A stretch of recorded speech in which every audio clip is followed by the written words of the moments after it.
The Book of Job. There was a man in the land of Uz whose name was Job. And that man was blameless and upright, and one who feared God and shunned evil. And 7 sons and 3 daughters were born to him. Also, his possessions were 7,000 sheep, 3,000 camels, 500 yoke of oxen, 500 female donkeys, and a very large household, so that this man was the greatest of all the people of the East. And his sons would go and feast in their houses, each on his appointed day, and would send and invite their 3 sisters to eat and drink with them. So it was, when the days of feasting had run their course, that Job would send and sanctify them. And he would rise early in the morning and offer burnt offerings, according to the number of them all. For Job said, "It may be that my sons have sinned and cursed God in their hearts." Thus Job did regularly. Now, there was a day when the sons of God came to present themselves before the Lord, and Satan also came among them. And the Lord said to Satan, "From where do you come?" "From going to and fro on the earth, and from walking back and forth on it."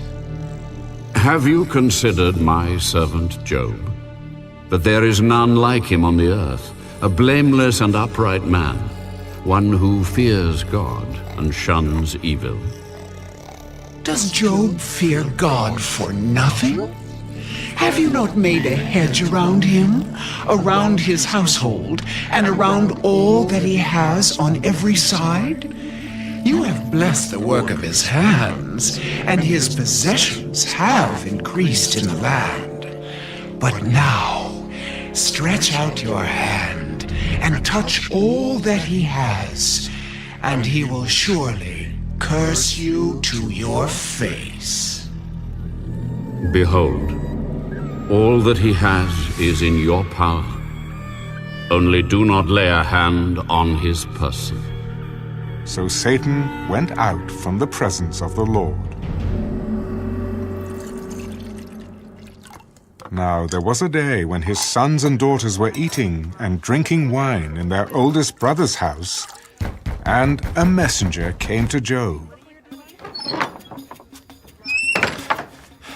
The oxen were plowing, and the donkeys feeding beside them, when the Sabaeans raided them and took them away. Indeed, they have killed the servants with the edge of the sword, and I alone have escaped to tell you. While he was still speaking, another also came and said, "The fire of God fell from heaven and burned up the sheep and the servants and consumed them. And I alone have escaped to tell you." While he was still speaking, another also came. "The Chaldeans formed 3 bands, raided the camels and took them away. Yes, and killed the servants with the edge of the sword. And I alone have escaped to tell you." While he was still speaking, another also came. "Your sons and daughters were eating and drinking wine in their oldest brother's house, and suddenly a great wind came from across the wilderness and struck the 4 corners of the house, and it fell on the young people, and they are dead. And I alone have escaped to tell you." Then Job arose, tore his robe, and shaved his head, and he fell to the ground and worshipped. Naked I came from my mother's womb, and naked shall I return there. The Lord gave, and the Lord has taken away. Blessed be the name of the Lord. In all this, Job did not sin, nor charge God with wrong.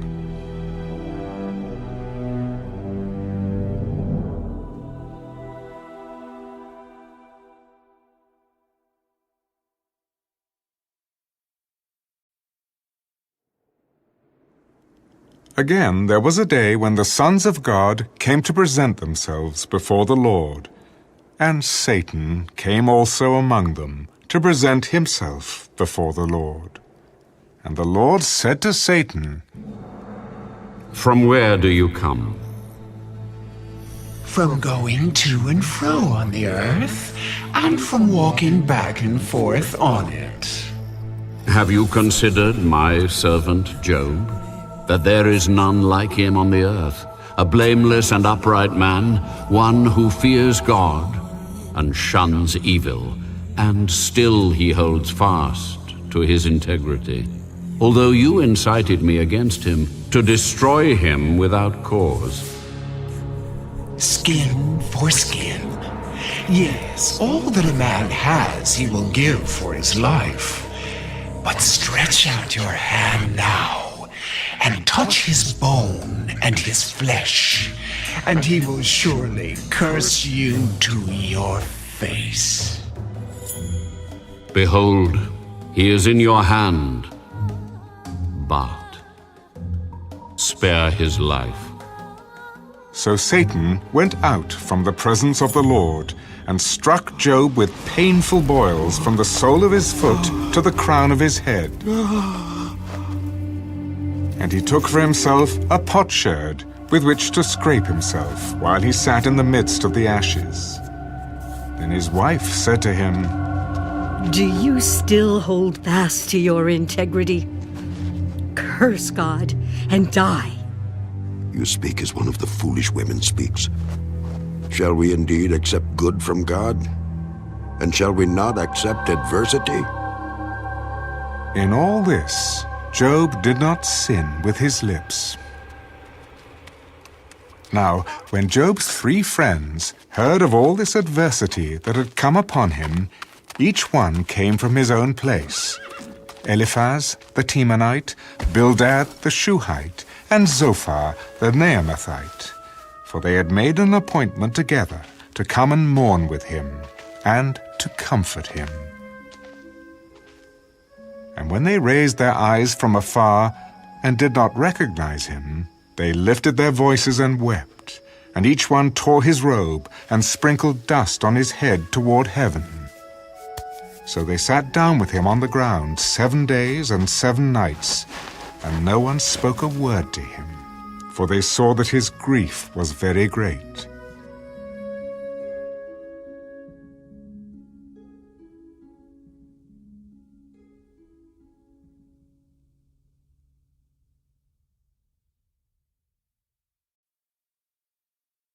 After this, Job opened his mouth and cursed the day of his birth.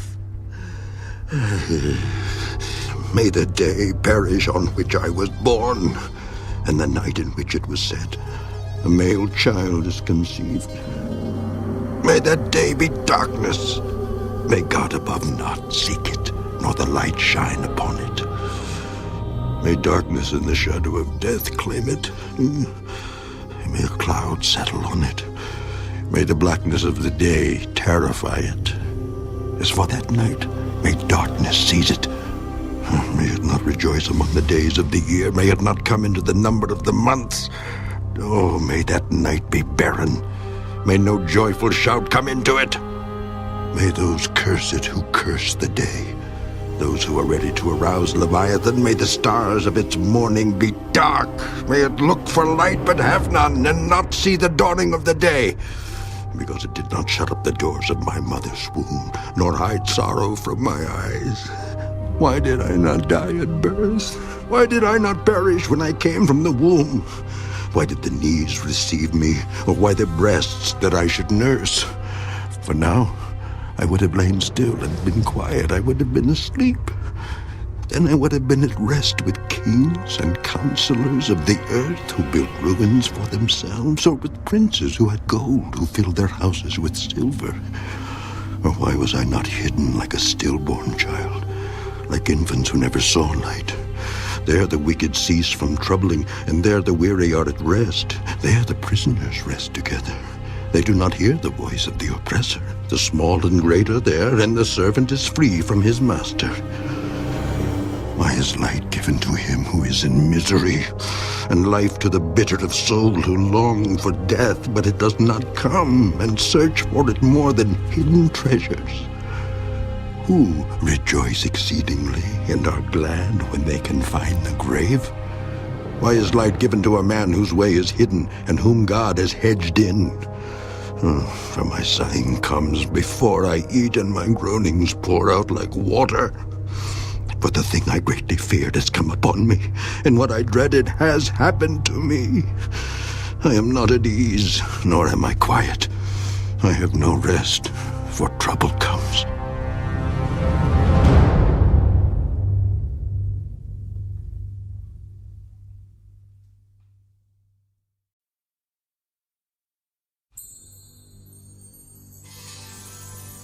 Then Eliphaz the Temanite answered, If one attempts a word with you, will you become weary? But who can withhold himself from speaking? Surely you have instructed many, and you have strengthened weak hands. Your words have upheld him who was stumbling, and you have strengthened the feeble knees. But now it comes upon you, and you are weary. It touches you, and you are troubled. Is not your reverence your confidence? And the integrity of your ways your hope? Remember now, who ever perished being innocent? Or where were the upright ever cut off? Even as I have seen, those who plow iniquity and sow trouble reap the same. By the blast of God they perish, and by the breath of his anger they are consumed. The roaring of the lion, the voice of the fierce lion, and the teeth of the young lions are broken. The old lion perishes for lack of prey, and the cubs of the lioness are scattered. Now, a word was secretly brought to me, and my ear received a whisper of it. In disquieting thoughts from the visions of the night, when deep sleep falls on men, fear came upon me, and trembling, which made all my bones shake. Then a spirit passed before my face. The hair on my body stood up. It stood still, but I could not discern its appearance. A form was before my eyes. There was silence. Then I heard a voice saying, Can a mortal be more righteous than God? Can a man be more pure than his Maker? If he puts no trust in his servants, if he charges his angels with error, how much more those who dwell in houses of clay, whose foundation is in the dust, who are crushed before a moth? They are broken in pieces from morning till evening. They perish forever with no one regarding. Does not their own excellence go away? They die even without wisdom.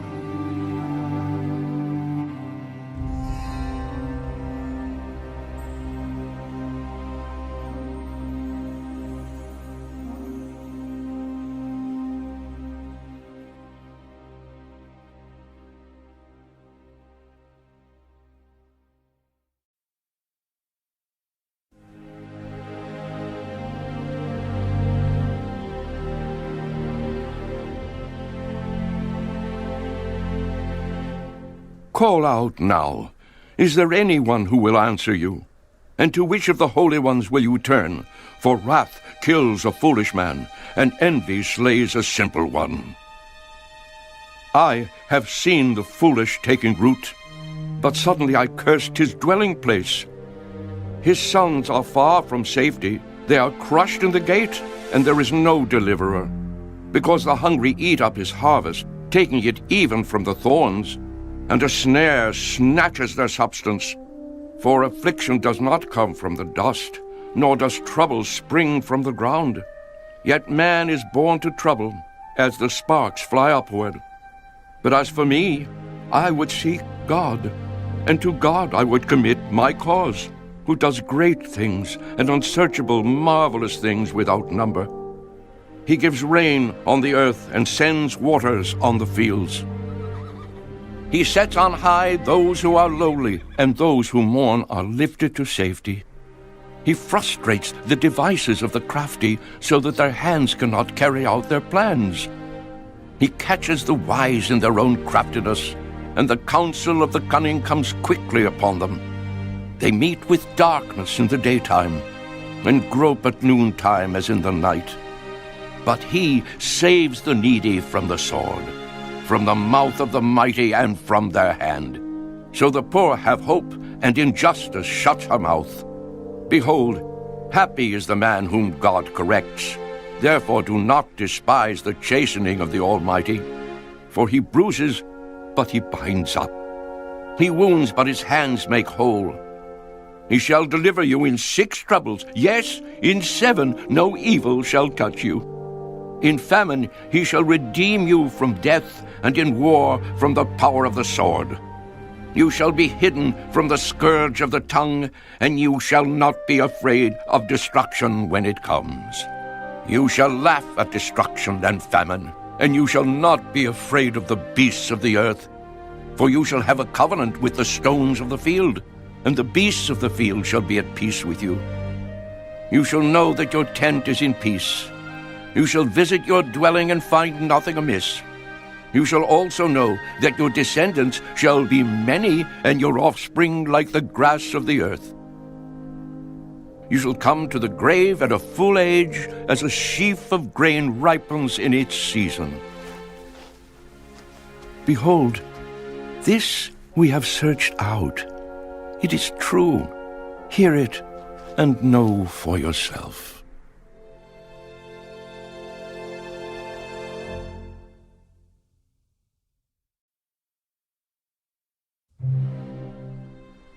Then Job answered, Oh, that my grief were fully weighed, and my calamity laid with it on the scales. For then it would be heavier than the sand of the sea. Therefore my words have been rash, for the arrows of the Almighty are within me. My spirit drinks in their poison. The terrors of God are arrayed against me. Does the wild donkey bray when it has grass, or does the ox low over its fodder? Can flavorless food be eaten without salt? Or is there any taste in the white of an egg? My soul refuses to touch them. They are as loathsome food to me. Oh, that I might have my request, that God would grant me the thing that I long for, that it would please God to crush me, that he would loose his hand and cut me off. Then I would still have comfort. Though in anguish I would exult. He will not spare, for I have not concealed the words of the Holy One. What strength do I have that I should hope? And what is my end that I should prolong my life? Is my strength the strength of stones? Or is my flesh bronze? Is my help not within me? And is success driven from me? To him who is afflicted, kindness should be shown by his friend, even though he forsakes the fear of the Almighty. My brothers have dealt deceitfully like a brook, like the streams of the brooks that pass away, which are dark because of the ice, and into which the snow vanishes. When it is warm, they cease to flow. When it is hot, they vanish from their place. The paths of their way turn aside. They go nowhere and perish. The caverns of Tema, look, the travelers of Sheba, hope for them. They are disappointed because they were confident. They come there and are confused. For now you are nothing. You see terror and are afraid. Did I ever say, bring something to me? Or offer a bribe for me from your wealth? Or deliver me from the enemy's hand? Or redeem me from the hand of oppressors? Teach me, and I will hold my tongue. Cause me to understand wherein I have erred. How forceful are right words. But what does your arguing prove? Do you intend to rebuke my words? And the speeches of a desperate one, which are as wind? Yes, you overwhelm the fatherless and you undermine your friend. Now, therefore, be pleased to look at me, for I would never lie to your face. Yield now. Let there be no injustice. Yes, concede my righteousness still stands. Is there injustice on my tongue? Cannot my taste discern the unsavory?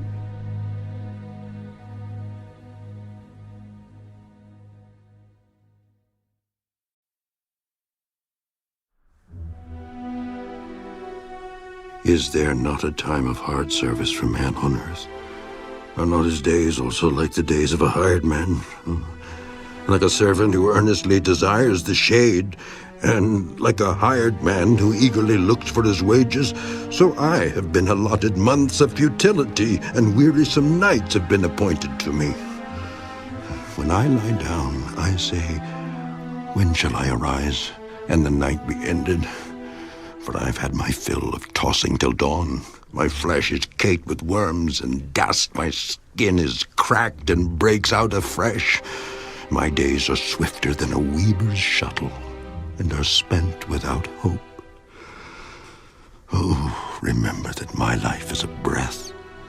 My eye will never again see good.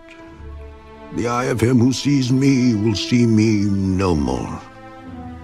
While your eyes are upon me, I shall no longer be. As the cloud disappears and vanishes away, so he who goes down to the grave does not come up. He shall never return to his house, nor shall his place know him any more. Therefore I will not restrain my mouth. I will speak in the anguish of my spirit. I will complain in the bitterness of my soul. Am I a sea or a sea serpent that you set a guard over me? When I say my bed will comfort me, my couch will ease my complaint, then you scare me with dreams and terrify me with visions, so that my soul chooses strangling and death rather than my body. I loathe my life. I would not live forever. Let me alone, for my days are but a breath. What is man, that you should exalt him, that you should set your heart on him, that you should visit him every morning and test him every moment? How long? Would you not look away from me and let me alone till I swallow my saliva? Have I sinned? What have I done to you, O watcher of men? Why have you set me as your target so that I am a burden to myself? Why then do you not pardon my transgression and take away my iniquity? But no, I will lie down in the dust, and you will seek me diligently, but I will no longer be.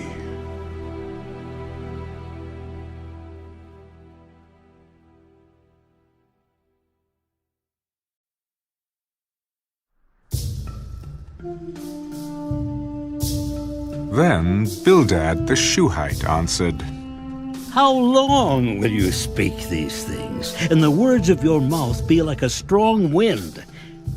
Does God subvert judgment, or does the Almighty pervert justice? If your sons have sinned against him, he has cast them away for their transgression. If you would earnestly seek God and make your supplication to the Almighty, if you were pure and upright, surely now he would awake for you and prosper your rightful dwelling place. Though your beginning was small, yet your latter end would increase abundantly. For inquire, please, of the former age, and consider the things discovered by their fathers. For we were born yesterday, and know nothing, because our days on earth are a shadow. Will they not teach you, and tell you, and utter words from their heart? Can the papyrus grow up without a marsh? Can the reeds flourish without water?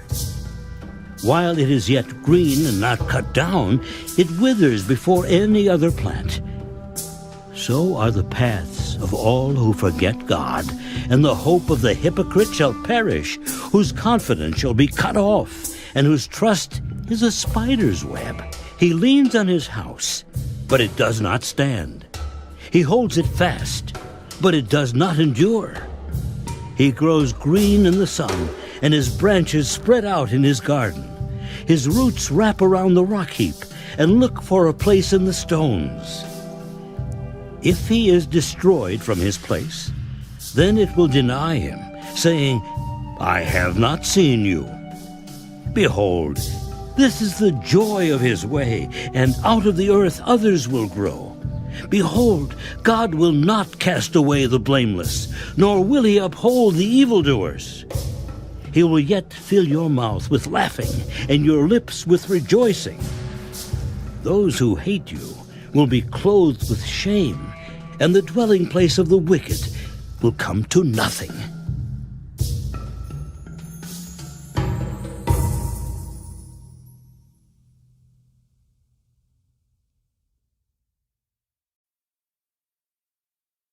Then Job answered, Truly, I know it is so, but how can a man be righteous before God? If one wished to contend with him, he could not answer him one time out of 1,000. God is wise in heart and mighty in strength. Who has hardened himself against him and prospered? He removes the mountains, and they do not know when he overturns them in his anger. He shakes the earth out of its place, and its pillars tremble. He commands the sun, and it does not rise. He seals off the stars. He alone spreads out the heavens and treads on the waves of the sea. He made the Bear, Orion, and the Pleiades, and the chambers of the south. He does great things past finding out, yes, wonders without number. If he goes by me, I do not see him. If he moves past, I do not perceive him. If he takes away, who can hinder him? Who can say to him, what are you doing? God will not withdraw his anger. Allies of the proud lie prostrate beneath him. How then can I answer him and choose my words to reason with him? For though I were righteous, I could not answer him. I would beg mercy of my judge. If I called and he answered me, I would not believe that he was listening to my voice. For he crushes me with a tempest and multiplies my wounds without cause. He will not allow me to catch my breath, fills me with bitterness. If it is a matter of strength, indeed he is strong. And if of justice, who will appoint my day in court? Though I were righteous, my own mouth would condemn me. Though I were blameless, it would prove me perverse. I am blameless, yet I do not know myself. I despise my life. It is all one thing. Therefore I say, he destroys the blameless and the wicked. If the scourge slays suddenly, he laughs at the plight of the innocent. The earth is given into the hand of the wicked. He covers the faces of its judges. If it is not he, who else could it be? Now my days are swifter than a runner. They flee away. They see no good. They pass by like swift ships, like an eagle swooping on its prey. If I say, I will forget my complaint, I will put off my sad face and wear a smile. I am afraid of all my sufferings. I know that you will not hold me innocent. If I am condemned, why then do I labor in vain? If I wash myself with snow water and cleanse my hands with soap, yet you will plunge me into the pit, and my own clothes will abhor me. For he is not a man as I am, that I may answer him, and that we should go to court together. Nor is there any mediator between us who may lay his hand on us both. Let him take his rod away from me, and do not let dread of him terrify me. Then I would speak and not fear him. But it is not so with me.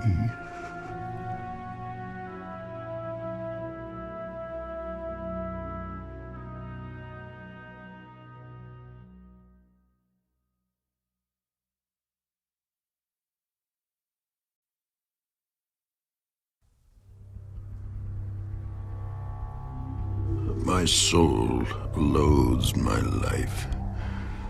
I will give free course to my complaint. I will speak in the bitterness of my soul.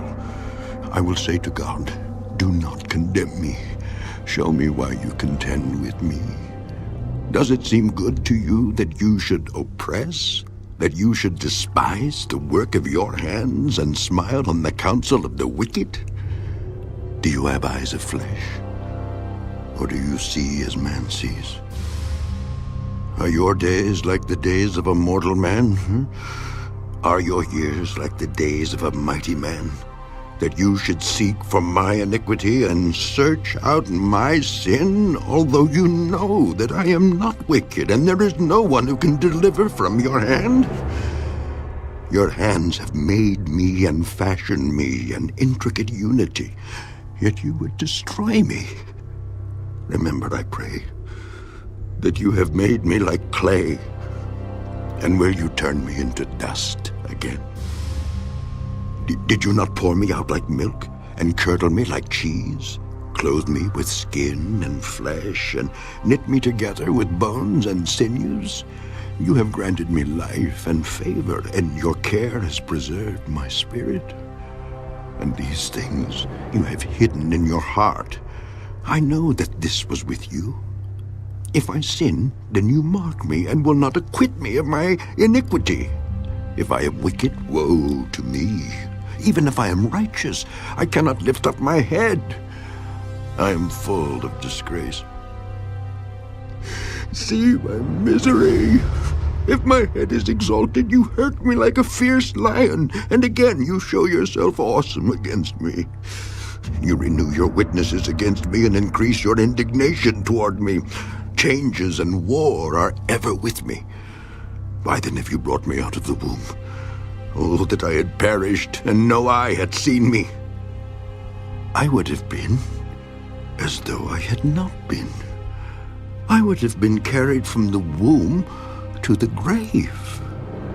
Are not my days few? Cease. Leave me alone, that I may take a little comfort before I go to the place from which I shall not return, to the land of darkness and the shadow of death. A land as dark as darkness itself, as the shadow of death, without any order, where even the light is like darkness.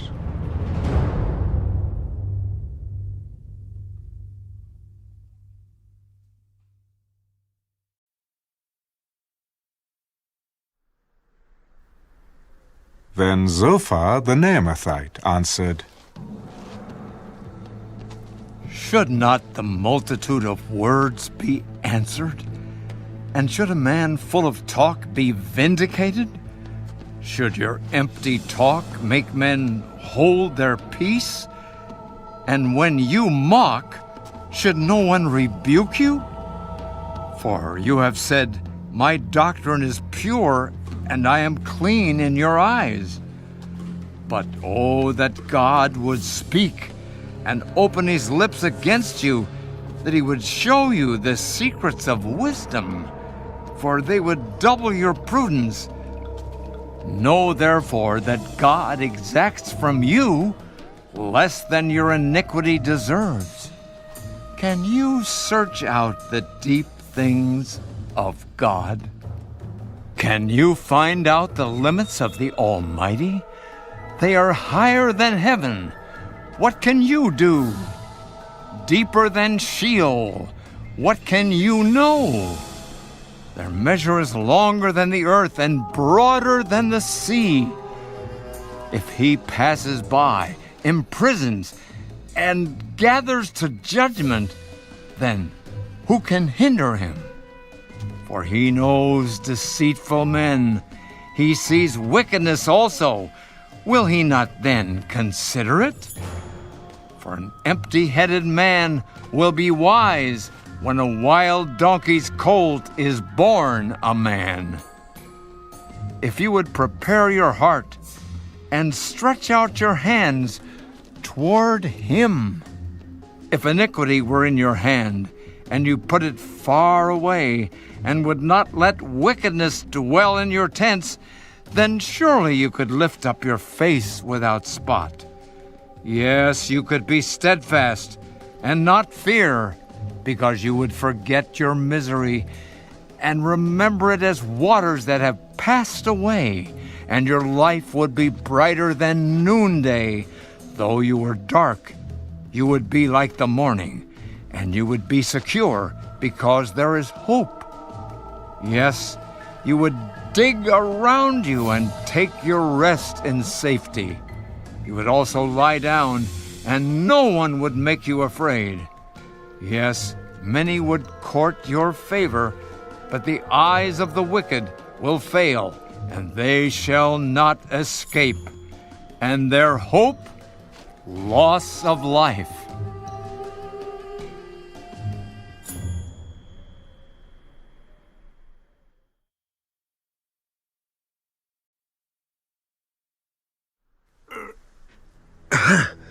Then Job answered, No doubt you are the people, and wisdom will die with you. But I have understanding as well as you. I am not inferior to you. Indeed, who does not know such things as these? I am one mocked by his friends, who called on God, and he answered him, the just and blameless, who is ridiculed. A lamp is despised in the thought of one who is at ease. It is made ready for those whose feet slip. The tents of robbers prosper, and those who provoke God are secure in what God provides by his hand. But now, ask the beasts, and they will teach you, and the birds of the air, and they will tell you, or speak to the earth, and it will teach you, and the fish of the sea will explain to you. Who among all these does not know that the hand of the Lord has done this, in whose hand is the life of every living thing and the breath of all mankind? Does not the ear test words and the mouth taste its food? Wisdom is with aged men, and with length of days, understanding. With him are wisdom and strength. He has counsel and understanding. If he breaks the thing down, it cannot be rebuilt. If he imprisons a man, there can be no release. If he withholds the waters, they dry up. If he sends them out, they overwhelm the earth. With him are strength and prudence. The deceived and the deceiver are his. He leads counselors away plundered and makes fools of the judges. He loosens the bonds of kings and binds their waist with a belt. He leads princes away plundered and overthrows the mighty. He deprives the trusted ones of speech and takes away the discernment of the elders. He pours contempt on princes and disarms the mighty. He uncovers deep things out of darkness and brings the shadow of death to light. He makes nations great and destroys them. He enlarges nations and guides them. He takes away the understanding of the chiefs of the people of the earth and makes them wander in a pathless wilderness. They grope in the dark without light, and he makes them stagger like a drunken man.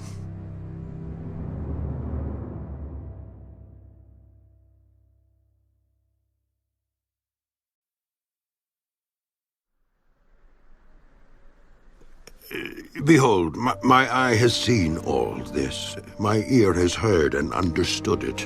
What you know, I also know. I am not inferior to you. But I would speak to the Almighty, and I desire to reason with God. But you, forgers of lies, are all worthless physicians. Oh, that you would be silent, and it would be your wisdom. Now, hear my reasoning, and heed the pleadings of my lips. Will you speak wickedly for God and talk deceitfully for him? Will you show partiality for him? Will you contend for God? Will it be well when he searches you out? Or can you mock him as one mocks a man? He will surely rebuke you if you secretly show partiality. Will not his excellence make you afraid, and the dread of him fall upon you? Your platitudes are proverbs of ashes. Your defenses are defenses of clay. Hold your peace with me, and let me speak. Then let come on me what may. Why do I take my flesh in my teeth, and put my life in my hands? Though he slay me, yet will I trust him. Even so, I will defend my own ways before him. He also shall be my salvation, for a hypocrite could not come before him. Listen carefully to my speech and to my declaration with your ears.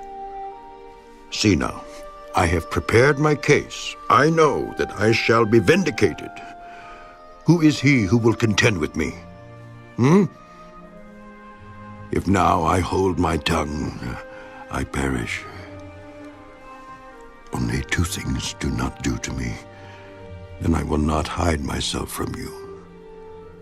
Withdraw your hand far from me, and let not the dread of you make me afraid. Then call, and I will answer. Or let me speak, then you respond to me. How many are my iniquities and sins? Make me know my transgression and my sin. Why do you hide your face and regard me as your enemy? Would you frighten a leaf driven to and fro? And will you pursue dry stubble? For you write bitter things against me, and make me inherit the iniquities of my youth. You put my feet in the stocks and watch closely all my paths. You set a limit for the soles of my feet. Man decays like a rotten thing, like a garment that is moth-eaten.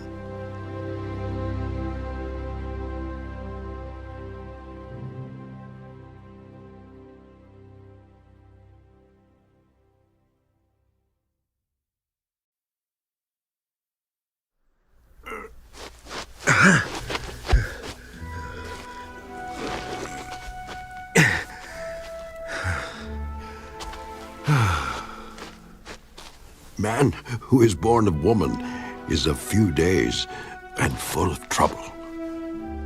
He comes forth like a flower and fades away. He flees like a shadow and does not continue.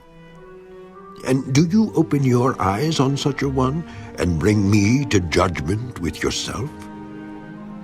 Who can bring a clean thing out of an unclean? No one. Since his days are determined, the number of his months is with you. You have appointed his limit so that he cannot pass.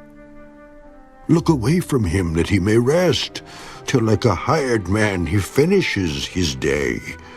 For there is hope for a tree, if it is cut down, that it will sprout again, and that its tender shoots will not cease. Though its root may grow old in the earth, and its stump may die in the ground, yet at the scent of water it will bud and bring forth branches like a plant. But man dies and is laid away.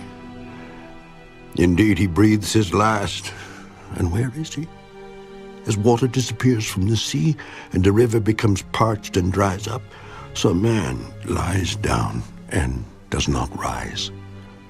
Till the heavens are no more, they will not awake nor be roused from their sleep.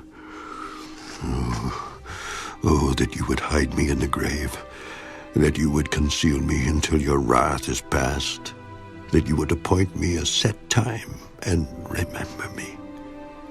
If a man dies, shall he live again? All the days of my hard service I will wait till my change comes. You shall call, and I will answer you. You shall desire the work of your hands, for now you number my steps, but do not watch over my sin. My transgression is sealed up in a bag, and you cover my iniquity. But as a mountain falls and crumbles away, and as a rock is moved from its place, as water wears away stones, and as torrents wash away the soil of the earth, so you destroy the hope of man. You prevail forever against him, and he passes on. You change his countenance and send him away. His sons come to honor, and he does not know it. They are brought low, and he does not perceive it.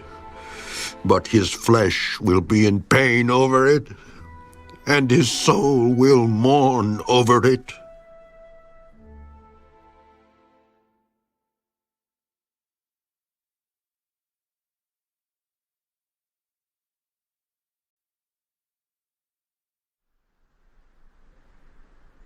Then Eliphaz the Temanite answered, Should a wise man answer with empty knowledge and fill himself with the east wind? Should he reason with unprofitable talk, or by speeches with which he can do no good? Yes, you cast off fear and restrain prayer before God. For your iniquity teaches your mouth, and you choose the tongue of the crafty. Your own mouth condemns you, and not I. Yes, your own lips testify against you. Are you the first man who was born? Or were you made before the hills? Have you heard the counsel of God? Do you limit wisdom to yourself? What do you know that we do not know? What do you understand that is not in us? Both the gray-haired and the aged are among us, much older than your father.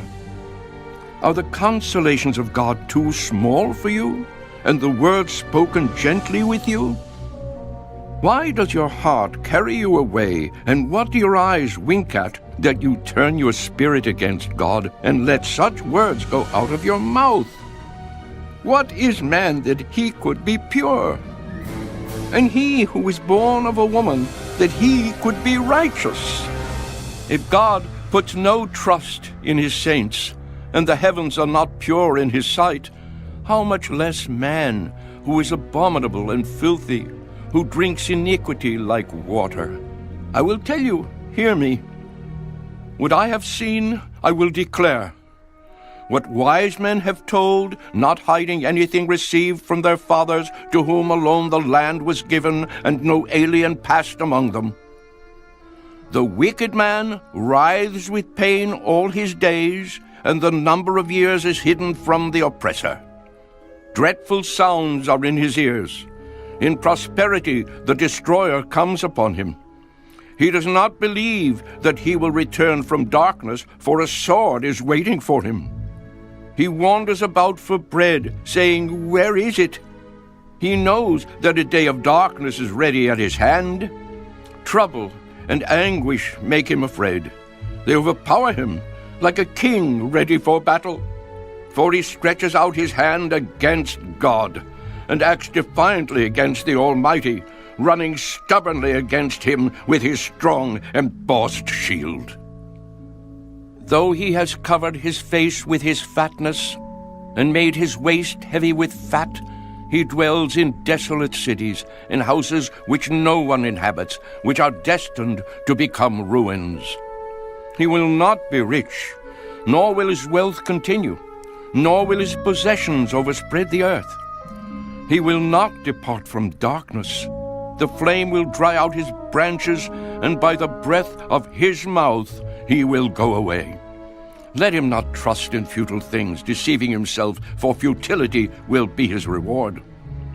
It will be accomplished before his time, and his branch will not be green.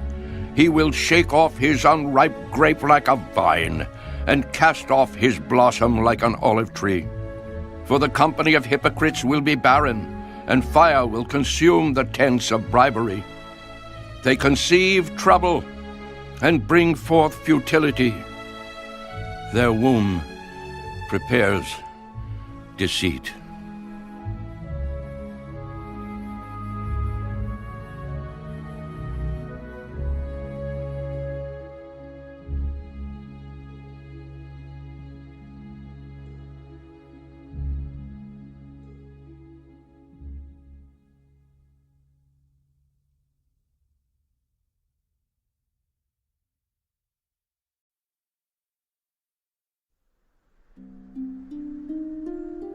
Then Job answered,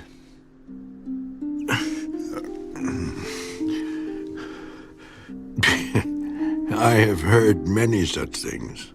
Miserable comforters are you all. Shall words of wind have an end? Or what provokes you that you answer?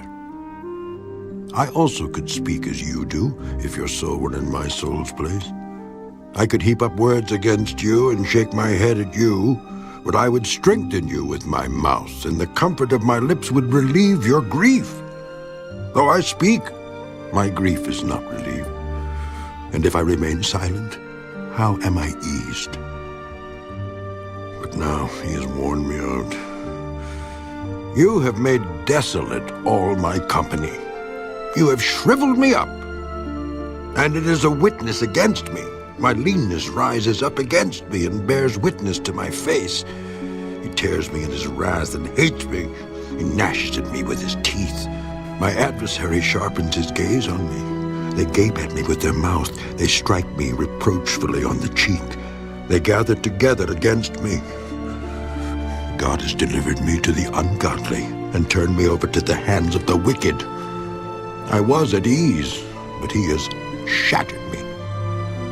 He also has taken me by my neck and shaken me to pieces. He has set me up for his target. His archers surround me.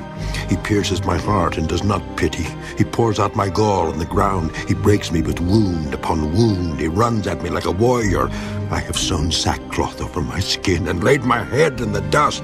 My face is flushed from weeping, and on my eyelids is the shadow of death. Although no violence is in my hands, and my prayer is pure. O earth, do not cover my blood, and let my cry have no resting place. Surely even now my witness is in heaven, and my evidence is on high. My friends scorn me.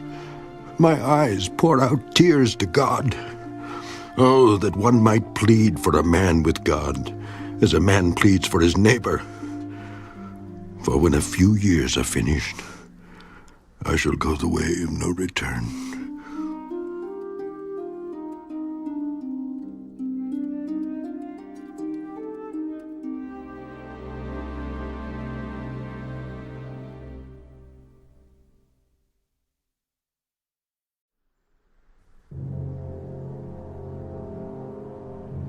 My spirit is broken.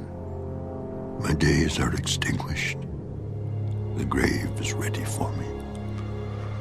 Are not mockers with me? And does not my eye dwell on their provocation? Now put down a pledge for me with yourself. Who is he who will shake hands with me? For you have hidden their heart from understanding. Therefore you will not exalt them. He who speaks flattery to his friends, even the eyes of his children will fail. But he has made me a byword of the people, and I have become one in whose face men spit. My eye has also grown dim because of sorrow, and all my members are like shadows. Upright men are astonished at this, and the innocent stirs himself up against the hypocrite. Yet the righteous will hold to his way, and he who has clean hands will be stronger and stronger. But please, come back again, all of you, for I shall not find one wise man among you. My days are past, my purposes are broken off, even the thoughts of my heart. I change the night into day. The light is near, they say, in the face of darkness. If I wait for the grave as my house, if I make my bed in the darkness, if I say to corruption, you are my father, and to the worm, you are my mother and my sister, where then is my hope? As for my hope, who can see it? Will they go down to the gates of Sheol? Shall we have rest together in the dust?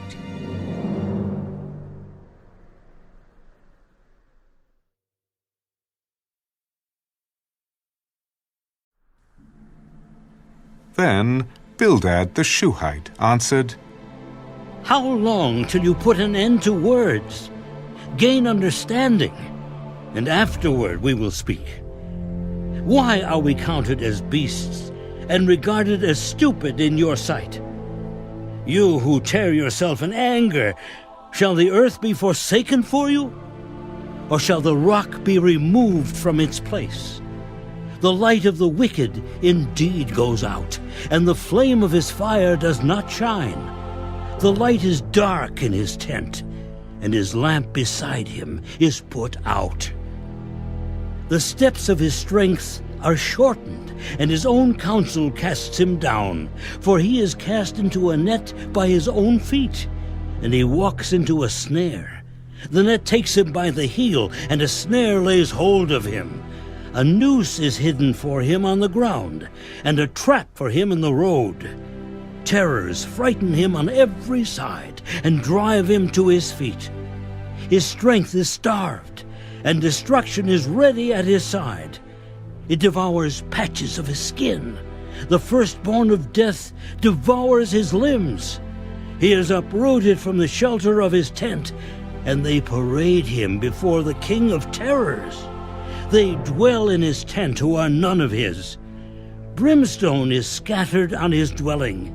His roots are dried out below, and his branch withers above. The memory of him perishes from the earth, and he has no name among the renowned. He is driven from light into darkness, and chased out of the world. He has neither son nor posterity among his people, nor any remaining in his dwellings. Those in the west are astonished at his day, and those in the east are frightened. Surely such are the dwellings of the wicked, and this is the place of him who does not know God.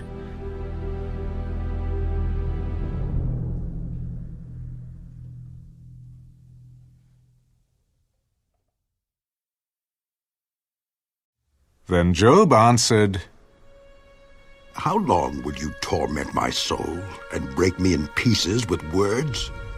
These 10 times you have reproached me. You are not ashamed that you have wronged me. And if indeed I have erred, my error remains with me. If indeed you exalt yourselves against me and plead my disgrace against me, know then that God has wronged me and has surrounded me with his net. If I cry out concerning wrong, I am not heard. If I cry aloud, there is no justice. He has fenced up my way so that I cannot pass, and he has set darkness in my paths. He has stripped me of my glory and taken the crown from my head. He breaks me down on every side, and I am gone. My hope he has uprooted like a tree. He has also kindled his wrath against me, and he counts me as one of his enemies. His troops come together and build up their road against me. They encamp all around my tent. He has removed my brothers far from me, and my acquaintances are completely estranged from me. My relatives have failed, and my close friends have forgotten me. Those who dwell in my house and my maidservants count me as a stranger. I am an alien in their sight. I call my servant, but he gives no answer. I beg him with my mouth. My breath is offensive to my wife, and I am repulsive to the children of my own body. Even young children despise me. I arise and they speak against me. All my close friends abhor me, and those whom I love have turned against me. My bone clings to my skin and to my flesh, and I have escaped by the skin of my teeth. Have pity on me. Have pity on me. Oh, you, my friends, for the hand of God has struck me. Why do you persecute me as God does, and are not satisfied with my flesh? Oh, that my words were written. Oh, that they were inscribed in a book, that they were engraved on a rock with an iron pen and lead, forever. For I know that my Redeemer lives, and he shall stand at last on the earth. And after my skin is destroyed, this I know, that in my flesh I shall see God, whom I shall see for myself, and my eyes shall behold, and not another. How my heart yearns within me. If you should say, how should we persecute him, since the root of the matter is found in me? Be afraid of the sword for yourselves. For wrath brings the punishment of the sword, that you may know there is a judgment.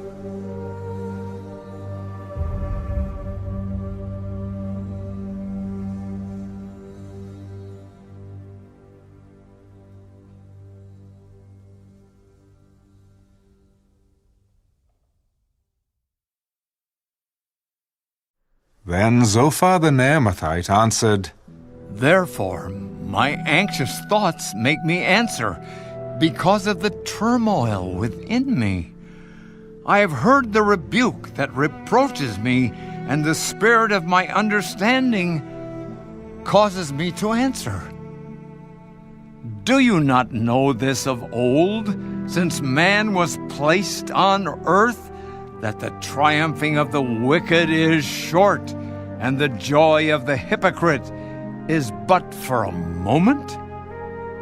Though his haughtiness mounts up to the heavens, and his head reaches to the clouds, yet he will perish forever like his own refuse. Those who have seen him will say, "Where is he?" He will fly away like a dream and not be found. Yes, he will be chased away like a vision of the night. The eye that saw him will see him no more, nor will his place behold him anymore. His children will seek the favor of the poor, and his hands will restore his wealth. His bones are full of his youthful vigor, but it will lie down with him in the dust. Though evil is sweet in his mouth, and he hides it under his tongue, though he spares it and does not forsake it, but still keeps it in his mouth, yet his food in his stomach turns sour. It becomes cobra venom within him. He swallows down riches and vomits them up again. God casts them out of his belly. He will suck the poison of cobras. The viper's tongue will slay him. He will not see the streams, the rivers flowing with honey and cream. He will restore that for which he labored, and will not swallow it down. From the proceeds of business, he will get no enjoyment, for he has oppressed and forsaken the poor. He has violently seized a house which he did not build. Because he knows no quietness in his heart, he will not save anything he desires. Nothing is left for him to eat. Therefore his well-being will not last. In his self-sufficiency, he will be in distress. Every hand of misery will come against him. When he is about to fill his stomach, God will cast on him the fury of his wrath, and will rain it on him while he is eating. He will flee from the iron weapon. A bronze bow will pierce him through. It is drawn and comes out of the body. Yes, the glittering point comes out of his gall. Terrors come upon him. Total darkness is reserved for his treasures. An unfanned fire will consume him. It shall go ill with him who is left in his tent. The heavens will reveal his iniquity, and the earth will rise up against him. The increase of his house will depart, and his goods will flow away in the day of his wrath. This is the portion from God for a wicked man, the heritage appointed to him by God.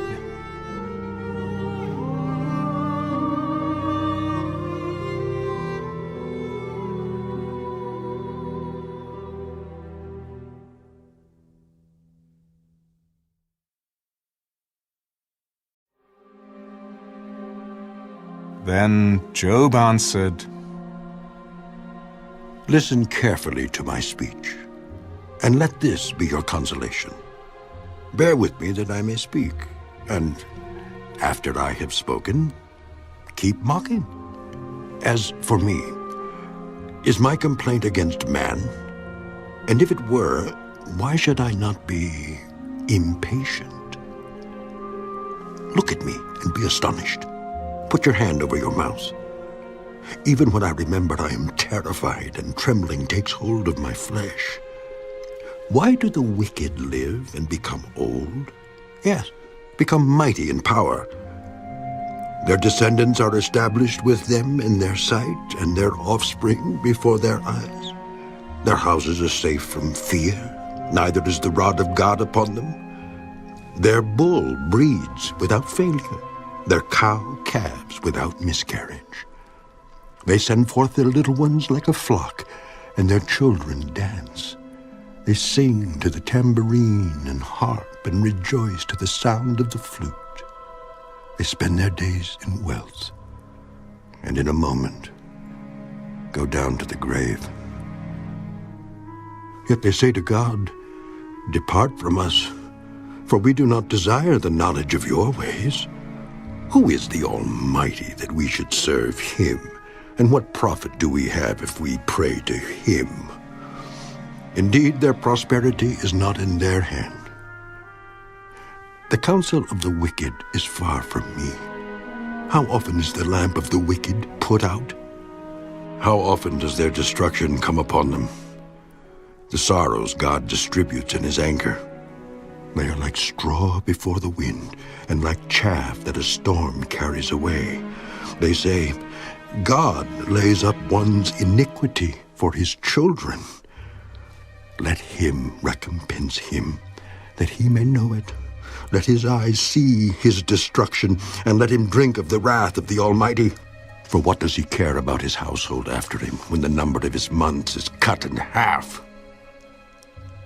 Can anyone teach God knowledge, since he judges those on high? One dies in his full strength, being wholly at ease and secure. His pails are full of milk, and the marrow of his bones is moist. Another man dies in the bitterness of his soul, never having eaten with pleasure. They lie down alike in the dust, and worms cover them. Look, I know your thoughts and the schemes with which you would wrong me. For you say, "Where is the house of the prince? And where is the tent, the dwelling place of the wicked?" Have you not asked those who travel the road? And do you not know their signs?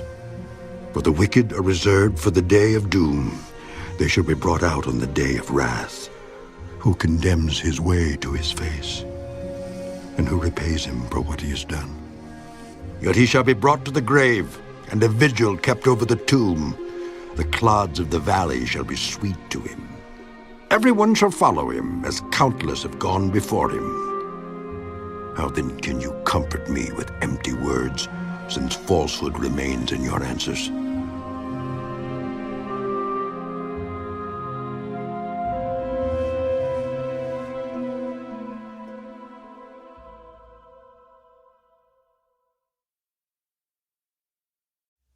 Then Eliphaz the Temanite answered, Can a man be profitable to God, though he who is wise may be profitable to himself?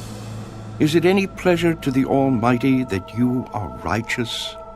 Or is it gain to him that you make your ways blameless? Is it because of your fear of him that he corrects you and enters into judgment with you? Is not your wickedness great, and your iniquity without end? For you have taken pleasures from your brother for no reason, and stripped the naked of their clothing. You have not given the weary water to drink, and you have withheld bread from the hungry. But the mighty man possessed the land, and the honorable man dwelt in it. You have sent widows away empty, and the strength of the fatherless was crushed. Therefore snares are all around you, and sudden fear troubles you, or darkness so that you cannot see. And an abundance of water covers you. Is not God in the height of heaven? And see the highest stars, how lofty they are. And you say, What does God know? Can he judge through the deep darkness?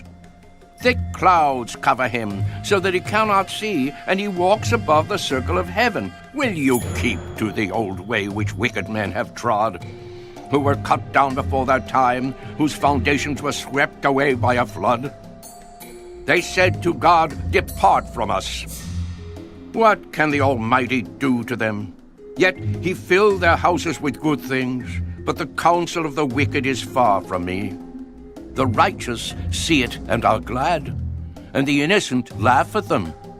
Surely our adversaries are cut down, and the fire consumes their remnant. Now acquaint yourself with him, and be at peace. Thereby good will come to you. Receive, please, instruction from his mouth, and lay up his words in your heart. If you return to the Almighty, you will be built up. You will remove iniquity far from your tents. Then you will lay your gold in the dust, and the gold of Ophir among the stones of the brooks. Yes, the Almighty will be your gold and your precious silver. For then you will have your delight in the Almighty, and lift up your face to God. You will make your prayer to him. He will hear you, and you will pay your vows. You will also declare a thing, and it will be established for you. So light will shine on your ways. When they cast you down and you say exaltation will come, then he will save the humble person. He will even deliver one who is not innocent. Yes, he will be delivered by the purity of your hands.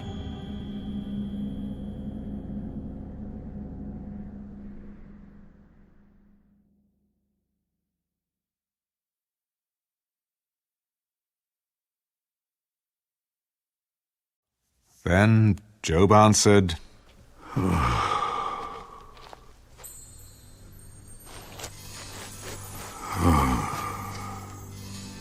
Even today my complaint is bitter.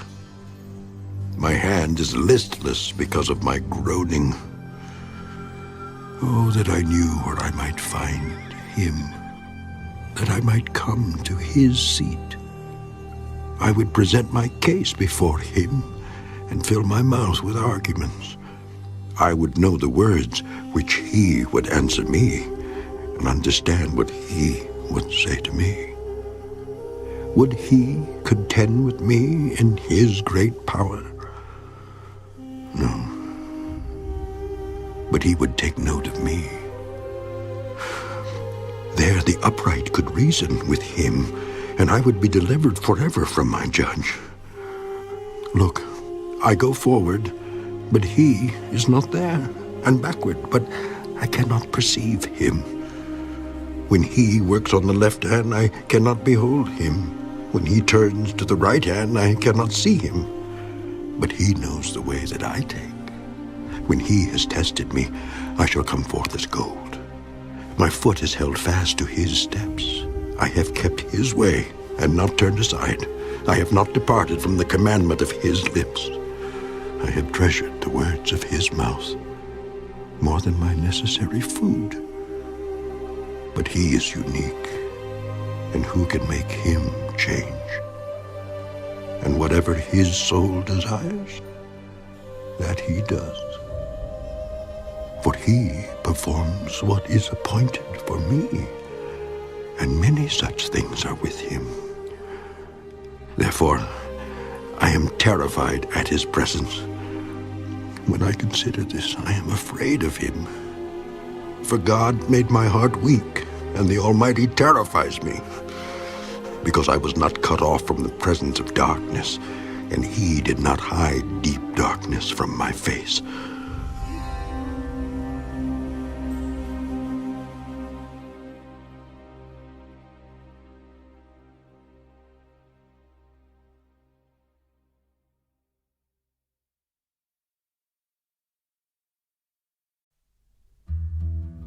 Since times are not hidden from the Almighty, why do those who know him see not his days?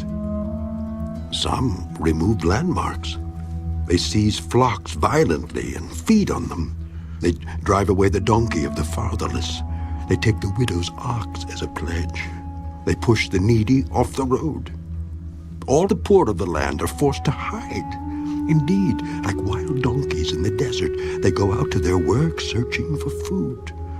The wilderness yields food for them and for their children. They gather their fodder in the field and glean in the vineyard of the wicked. They spend the night naked, without clothing, and have no covering in the cold. They are wet with the showers of the mountains and huddle around the rock for want of shelter. Some snatch the fatherless from the breast and take a pledge from the poor. They cause the poor to go naked without clothing, and they take away the sheaves from the hungry. They press out oil within their walls and tread wine presses, yet suffer thirst. The dying groan in the city, and the souls of the wounded cry out. Yet God does not charge them with wrong. There are those who rebel against the light. They do not know its ways, nor abide in its paths. The murderer rises with the light. He kills the poor and needy, and in the night he is like a thief. The eye of the adulterer waits for the twilight, saying, "No eye will see me," and he disguises his face. In the dark, they break into houses which they mark for themselves in the daytime. They do not know the light, for the morning is the same to them as the shadow of death. If someone recognizes them, they are in the terrors of the shadow of death. They should be swift on the face of the waters. Their portion should be cursed in the earth, so that no one would turn into the way of their vineyards. As drought and heat consume the snow waters, so the grave consumes those who have sinned. The womb should forget him. The worm should feed sweetly on him. He should be remembered no more, and wickedness should be broken like a tree. For he preys on the barren who do not bear, and does no good for the widow. But God draws the mighty away with his power. He rises up, but no man is short of life. He gives them security, and they rely on it. Yet his eyes are on their ways. They are exalted for a little while, then they are gone. They are brought low. They are taken out of the way like all others. They dry out like the heads of grain. Now, if it is not so, who will prove me a liar and make my speech worth nothing?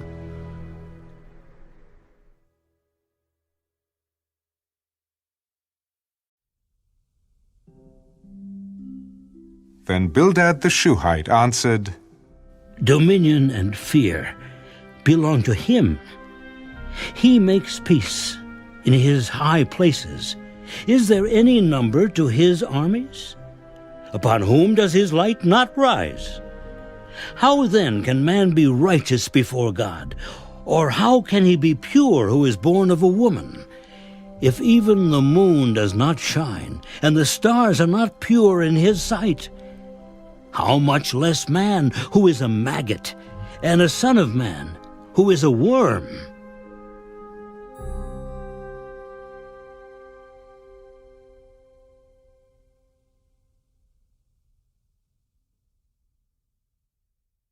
But Job answered, How have you helped him who is without power? How have you saved the arm that has no strength? How have you counseled one who has no wisdom? And how have you declared sound advice to many? To whom have you uttered words, and whose spirit came from you? The dead tremble, those under the waters and those inhabiting them. Sheol is naked before him, and destruction has no covering. He stretches out the north over empty space.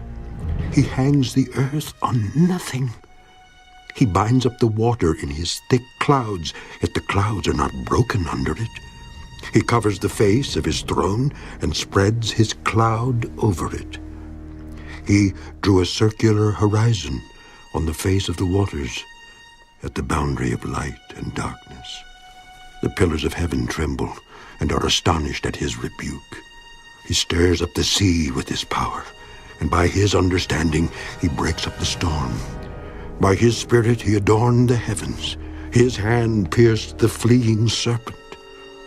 Indeed, these are the mere edges of his ways, and how small a whisper we hear of him. But the thunder of his power, who can understand?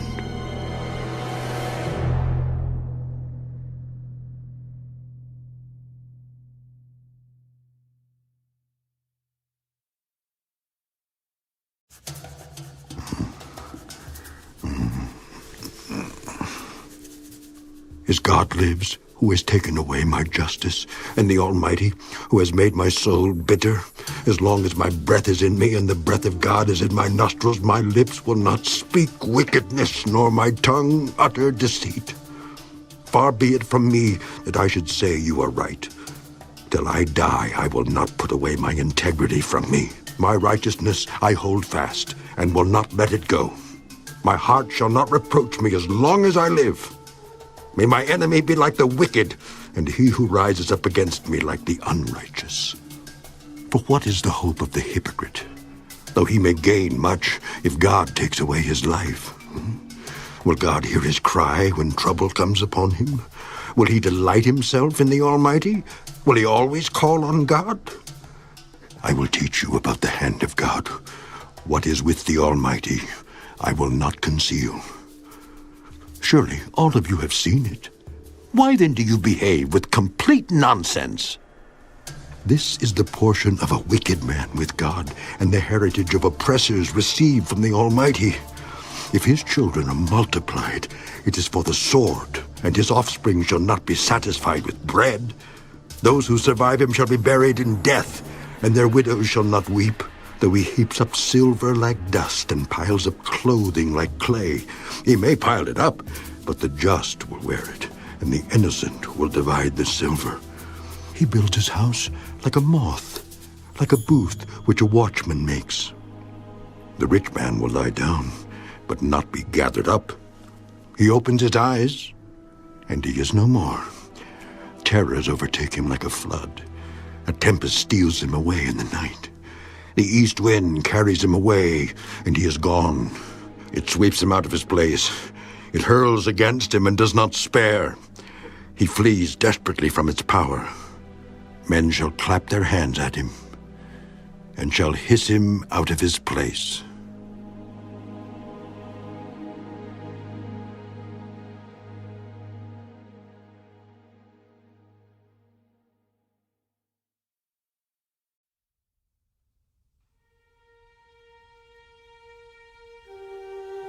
Surely there is a mine for silver, and a place where gold is refined.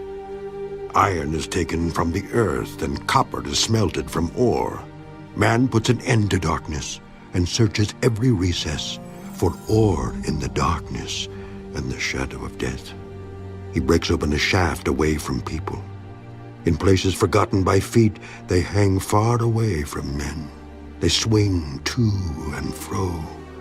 As for the earth, from it comes bread, but underneath it is turned up as by fire.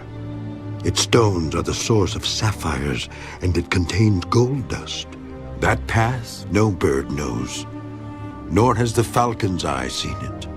The proud lions have not trodden it, nor has the fierce lion passed over it. He puts his hand on the flint. He overturns the mountains at the roots. He cuts out channels in the rocks, and his eye sees every precious thing. He dams up the streams from trickling. What is hidden he brings forth to light. But where can wisdom be found? And where is the place of understanding? Man does not know its value, nor is it found in the land of the living. The deep says, "It is not in me," and the sea says, "It is not with me." It cannot be purchased for gold, nor can silver be weighed for its price. It cannot be valued in the gold of Ophir, in precious onyx or sapphire.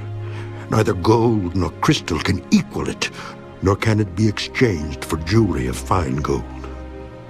No mention shall be made of coral or quartz, for the price of wisdom is above rubies. The topaz of Ethiopia cannot equal it, nor can it be valued in pure gold. From where, then, does wisdom come? And where is the place of understanding? It is hidden from the eyes of all living, and concealed from the birds of the air. Destruction and death say, "We have heard a report about it with our ears." God understands its way, and he knows its place For he looks to the ends of the earth and sees under the whole heavens, to establish a weight for the wind and apportion the waters by measure. When he made a law for the rain and a path for the thunderbolt, then he saw wisdom and declared it. He prepared it indeed, he searched it out. And to man he said, Behold, the fear of the Lord, that is wisdom.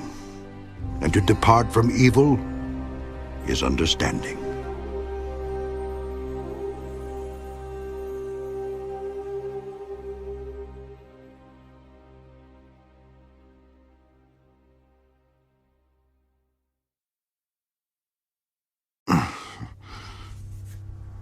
Oh, that I were as in months past, as in the days when God watched over me, when his lamp shone upon my head, and when by his light I walked through darkness, just as I was in the days of my prime, when the friendly counsel of God was over my tent, when the Almighty was yet with me, when my children were around me, when my steps were bathed with cream and the rock poured out rivers of oil for me, when I went out to the gate by the city, when I took my seat in the open square, the young men saw me and hid, and the aged arose and stood. The princes refrained from talking and put their hand on their mouths. The voice of nobles was hushed, and their tongues stuck to the roof of their mouths. When the ear heard, then it blessed me, and when the eye saw, then it approved me, because I delivered the poor who cried out, the fatherless and the one who had no helper. The blessing of a perishing man came upon me, and I caused the widow's heart to sing for joy. I put on righteousness, and it clothed me. My justice was like a robe and a turban. I was eyes to the blind, and I was feet to the lame. I was a father to the poor, and I searched out the case that I did not know. I broke the fangs of the wicked, and plucked the victim from his teeth. Then I said, I shall die in my nest, and multiply my days as the sand. My root is spread out to the waters, and the dew lies all night on my branch. My glory is fresh within me, and my bow is renewed in my hand. Men listened to me and waited, and kept silence for my counsel. After my words, they did not speak again, and my speech settled on them as dew. They waited for me as for the rain, and they opened their mouth wide as for the spring rain. If I mocked at them, they did not believe it, and the light of my countenance they did not cast down. I chose the way for them, and sat as chief. So I dwelt as a king in the army, as one who comforts mourners.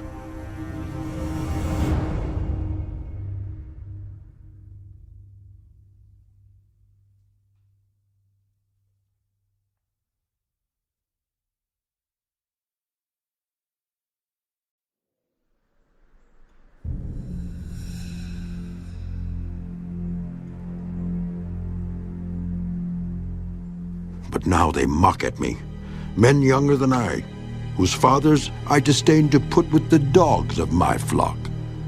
Indeed, what profit is the strength of their hands to me? Their vigor has perished. They are gaunt from want and famine, fleeing late to the wilderness, desolate and waste, to pluck mallow by the bushes and broom tree roots for their food. They were driven out from among men. They shouted at them as at a thief. They had to live in the clefts of the valleys, in caves of the earth and the rocks. Among the bushes they brayed, under the nettles they nestled. They were sons of fools, yes, sons of vile men. They were scourged from the land. And now I am their taunting song. Yes, I am their byword. They abhor me. They keep far from me. They do not hesitate to spit in my face. Because he has loosed my bowstring and afflicted me, they have cast off restraint before me. At my right hand the rabble arises. They push away my feet, and they raise against me their ways of destruction. They break up my path. They promote my calamity. They have no helper. They come as broad breakers. Under the ruinous storm they roll along. Terrors are turned upon me. They pursue my honor as the wind, and my prosperity has passed like a cloud. And now my soul is poured out because of my plight. The days of affliction take hold of me. My bones are pierced in me at night, and my gnawing pains take no rest. By great force my garment is disfigured. It binds me about as the collar of my coat. He has cast me into the mire, and I have become like dust and ashes. I cry out to you, but you do not answer me. I stand up, and you regard me, but you have become cruel to me. With the strength of your hand you oppose me. You lift me up to the wind and cause me to ride on it. You spoil my success, for I know that you will bring me to death, and to the house appointed for all living. Surely he would not stretch out his hand against a heap of ruins if they cry out when he destroys it. Have I not wept for him who is in trouble? Has not my soul grieved for the poor? But when I looked for good, evil came to me. And when I waited for light, then came darkness. My heart is in turmoil and cannot rest. Days of affliction confront me. I go about mourning, but not in the sun. I stand up in the assembly and cry out for help. I am a brother of jackals and a companion of ostriches. My skin grows black and falls from me. My bones burn with fever. My harp is turned to mourning, and my flute to the voice of those who weep.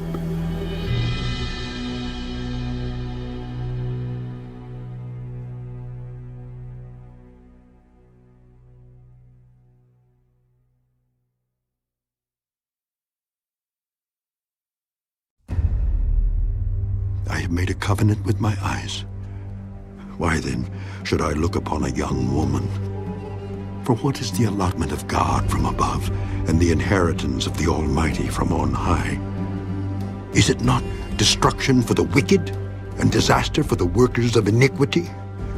Does he not see my ways and count all my steps? If I have walked with falsehood, or if my foot has hastened to deceit, let me be weighed on honest scales, that God may know my integrity.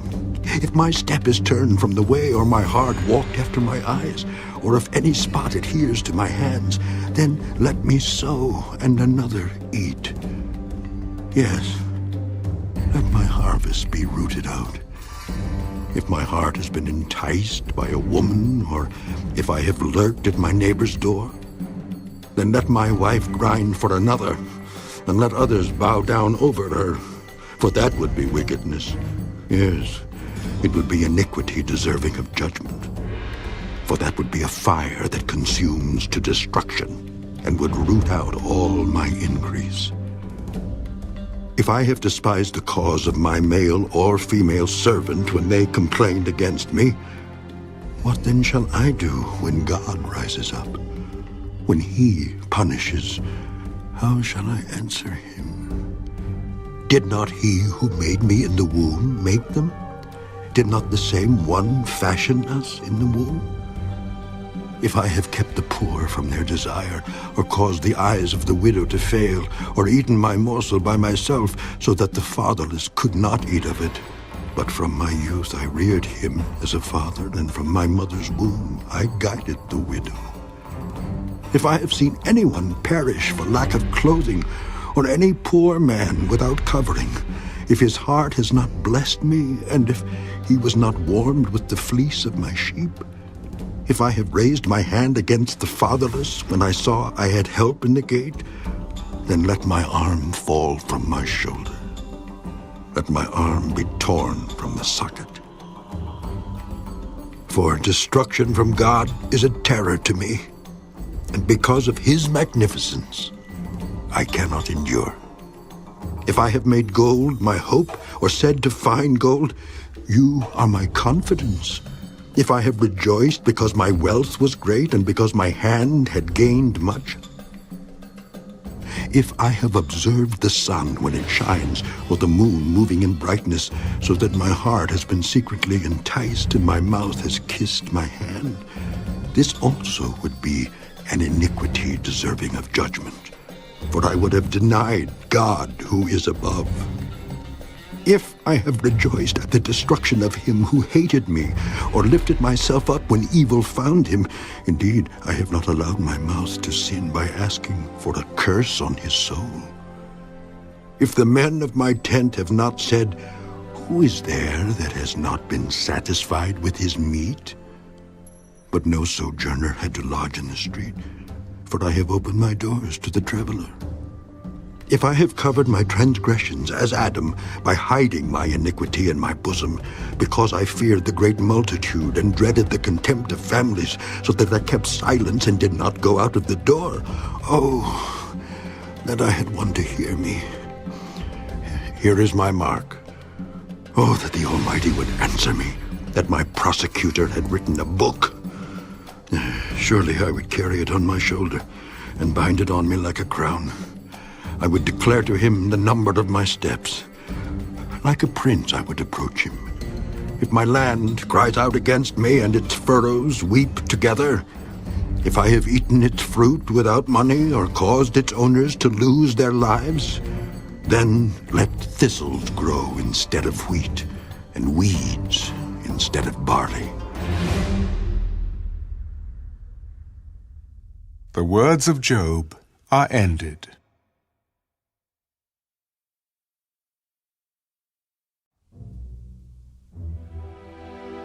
So these 3 men ceased answering Job, because he was righteous in his own eyes. Then the wrath of Elihu, the son of Barachel the Buzite, of the family of Ram, was aroused against Job. His wrath was aroused because he justified himself rather than God. Also, against his 3 friends his wrath was aroused, because they had found no answer, and yet had condemned Job. Now, because they were years older than he, Elihu had waited to speak to Job. When Elihu saw that there was no answer in the mouth of these 3 men, his wrath was aroused.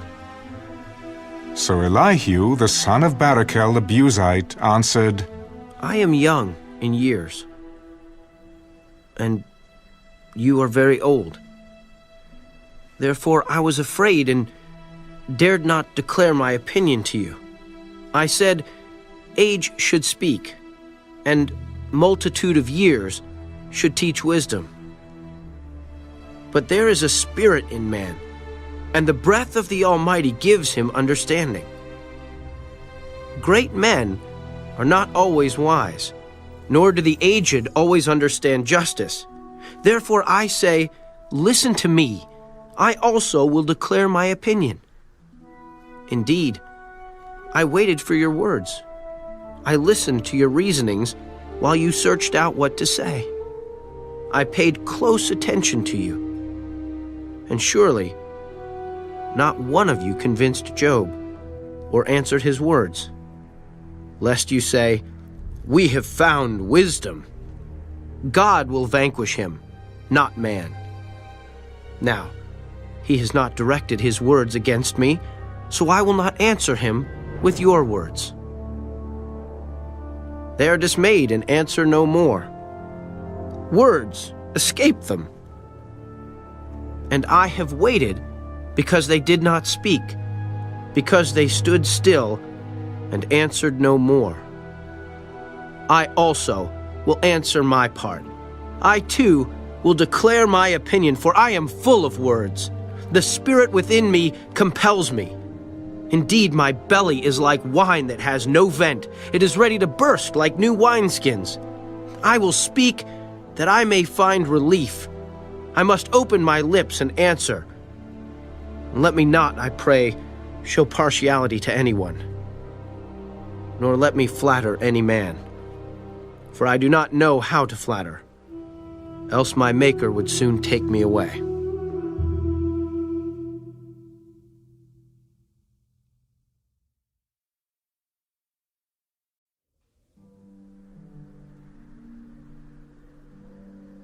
But please, Job, hear my speech and listen to all my words. Now I open my mouth. My tongue speaks in my mouth. My words come from my upright heart.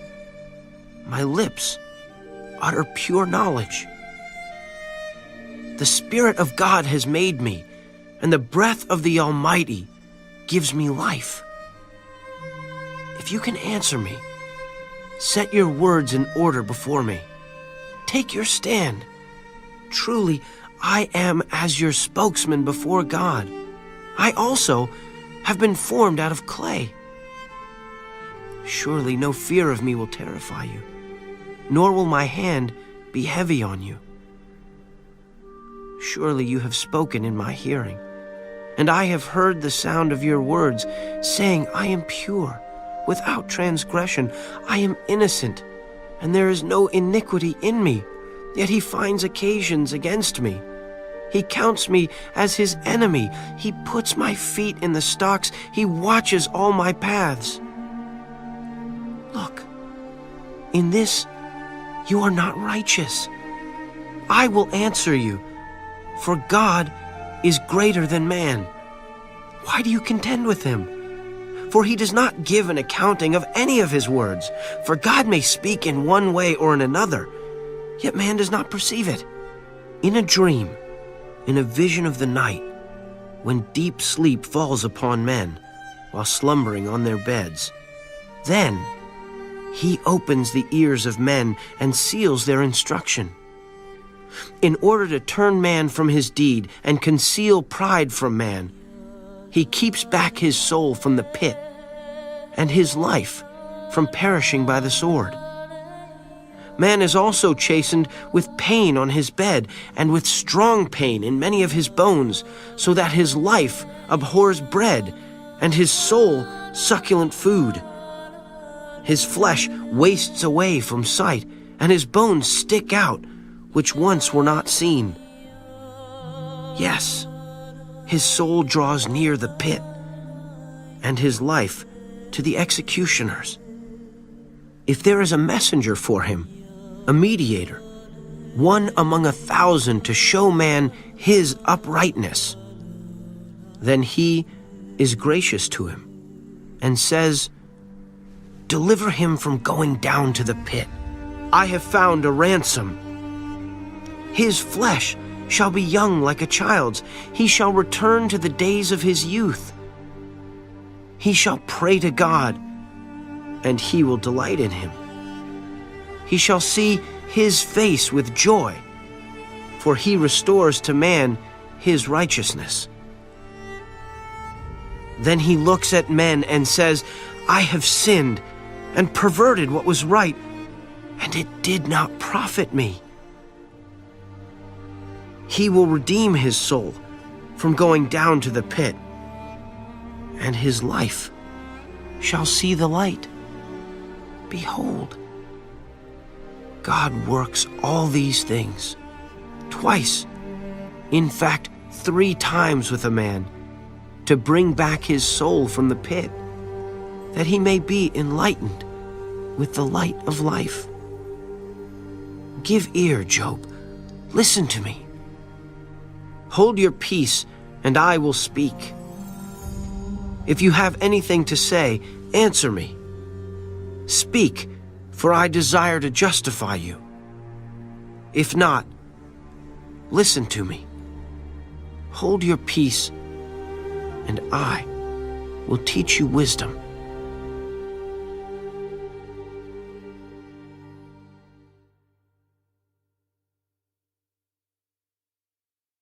Elihu further answered, Hear my words, you wise men. Give ear to me, you who have knowledge. For the ear tests words as the palate tastes food. Let us choose justice for ourselves. Let us know among ourselves what is good. For Job has said, I am righteous, but God has taken away my justice. Should I lie concerning my right? My wound is incurable, though I am without transgression. What man is like Job, who drinks scorn like water, who goes in company with the workers of iniquity and walks with wicked men. For he has said, it profits a man nothing that he should delight in God. Therefore listen to me, you men of understanding. Far be it from God to do wickedness, and from the Almighty to commit iniquity. For he repays man according to his work, and makes man to find a reward according to his way. Surely, God will never do wickedly, nor will the Almighty pervert justice. Who gave him charge over the earth? Or who appointed him over the whole world? If he should set his heart on it, if he should gather to himself his spirit and his breath, all flesh would perish together, and man would return to dust. If you have understanding, hear this. Listen to the sound of my words. Should one who hates justice govern? Will you condemn him who is most just? Is it fitting to say to a king, you are worthless, and to nobles, you are wicked? Yet he is not partial to princes, nor does he regard the rich more than the poor. For they are all the work of his hands, and in a moment they die in the middle of the night. The people are shaken and pass away. The mighty are taken away without a hand. For his eyes are on the ways of man, and he sees all his steps. There is no darkness nor shadow of death where the workers of iniquity may hide themselves. For he need not further consider a man, that he should go before God in judgment. He breaks in pieces mighty men without inquiry, and sets others in their place. Therefore, he knows their works. He overthrows them in the night, and they are crushed. He strikes them as wicked men in the open sight of others, because they turned back from him, and would not consider any of his ways, so that they caused the cry of the poor to come to him, for he hears the cry of the afflicted. When he gives quietness, who then can make trouble? And when he hides his face, who then can see him? Whether it is against a nation or a man alone. That the hypocrite should not reign, lest the people be ensnared. For has anyone said to God, I have borne chastening, I will offend no more. Teach me what I do not see. If I have done iniquity, I will do no more. Should he repay it according to your terms just because you disavow it? You must choose and not I. Therefore speak what you know. Men of understanding say to me, wise men who listen to me. Job speaks without knowledge, his words are without wisdom. Oh, that Job were tried to the utmost, because his answers are like those of wicked men. For he adds rebellion to his sin. He claps his hands among us and multiplies his words against God.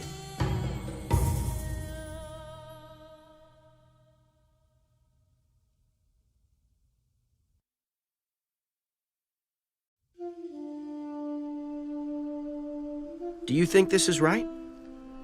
Do you say, my righteousness is more than God's? For you say, what advantage will it be to you? What profit shall I have more than if I had sinned? I will answer you, and your companions with you. Look to the heavens and see, and behold the clouds.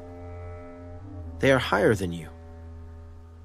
If you sin, what do you accomplish against him? Or if your transgressions are multiplied, what do you do to him? If you are righteous, what do you give him? Or what does he receive from your hand? Your wickedness affects a man such as you, and your righteousness a son of man. Because of the multitude of oppressions, they cry out. They cry out for help because of the arm of the mighty. But no one says, where is God my maker, who gives songs in the night, who teaches us more than the beasts of the earth and makes us wiser than the birds of heaven. There they cry out, but he does not answer, because of the pride of evil men.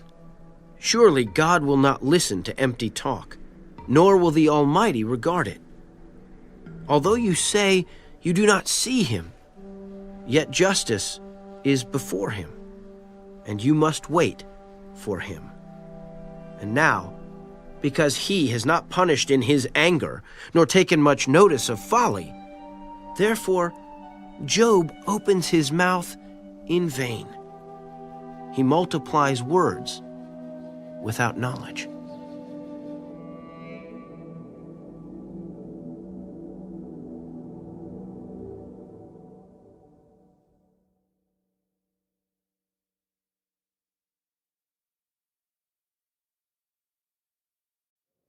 Elihu also proceeded and said, Bear with me a little, and I will show you that there are yet words to speak on God's behalf. I will fetch my knowledge from afar. I will ascribe righteousness to my Maker. For truly my words are not false. One who is perfect in knowledge is with you. Behold, God is mighty, but despises no one. He is mighty in strength of understanding. He does not preserve the life of the wicked, but gives justice to the oppressed. He does not withdraw his eyes from the righteous, but they are on the throne with kings, for he has seated them forever, and they are exalted. And if they are bound in fetters, held in the cords of affliction, then he tells them their work and their transgressions, that they have acted defiantly. He also opens their ear to instruction and commands that they turn from iniquity. If they obey and serve him, they shall spend their days in prosperity and their years in pleasures. But if they do not obey, they shall perish by the sword, and they shall die without knowledge. But the hypocrites in heart store up wrath. They do not cry for help when he binds them. They die in youth, and their life ends among the perverted persons. He delivers the poor in their affliction and opens their ears in oppression. Indeed, he would have brought you out of dire distress into a broad place where there is no restraint, and what is set on your table would be full of richness. But you are filled with the judgment due the wicked. Judgment and justice take hold of you. Because there is wrath, beware lest he take you away with one blow, for a large ransom would not help you avoid it. Will your riches or all the mighty forces keep you from distress? Do not desire the night when people are cut off in their place. Take heed. Do not turn to iniquity, for you have chosen this rather than affliction. Behold, God is exalted by his power. Who teaches like him? Who has assigned him his way, or who has said, you have done wrong? Remember to magnify his work, of which men have sung. Everyone has seen it. Man looks on it from afar. Behold, God is great, and we do not know him. Nor can the number of his years be discovered. For he draws up drops of water, which distill as rain from the mist, which the clouds drop down and pour abundantly on man. Indeed, can anyone understand the spreading of clouds, the thunder from his canopy? Look, he scatters his light upon it and covers the depths of the sea. For by these he judges the peoples. He gives food in abundance. He covers his hands with lightning and commands it to strike. His thunder declares it, the cattle also, concerning the rising storm.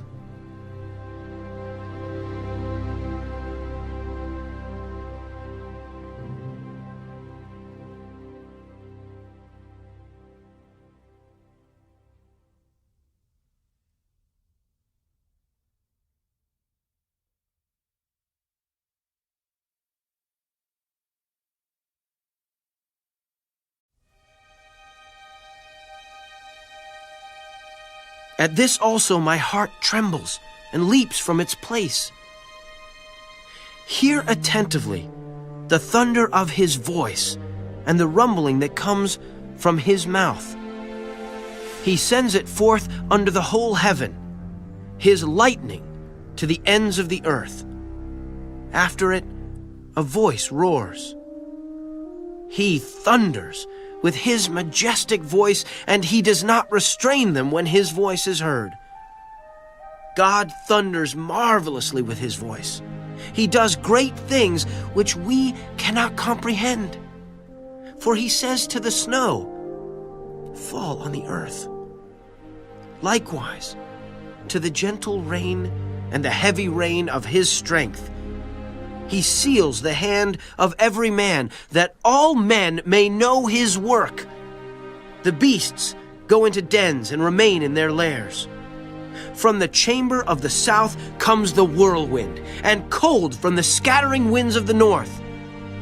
By the breath of God, ice is given, and the broad waters are frozen.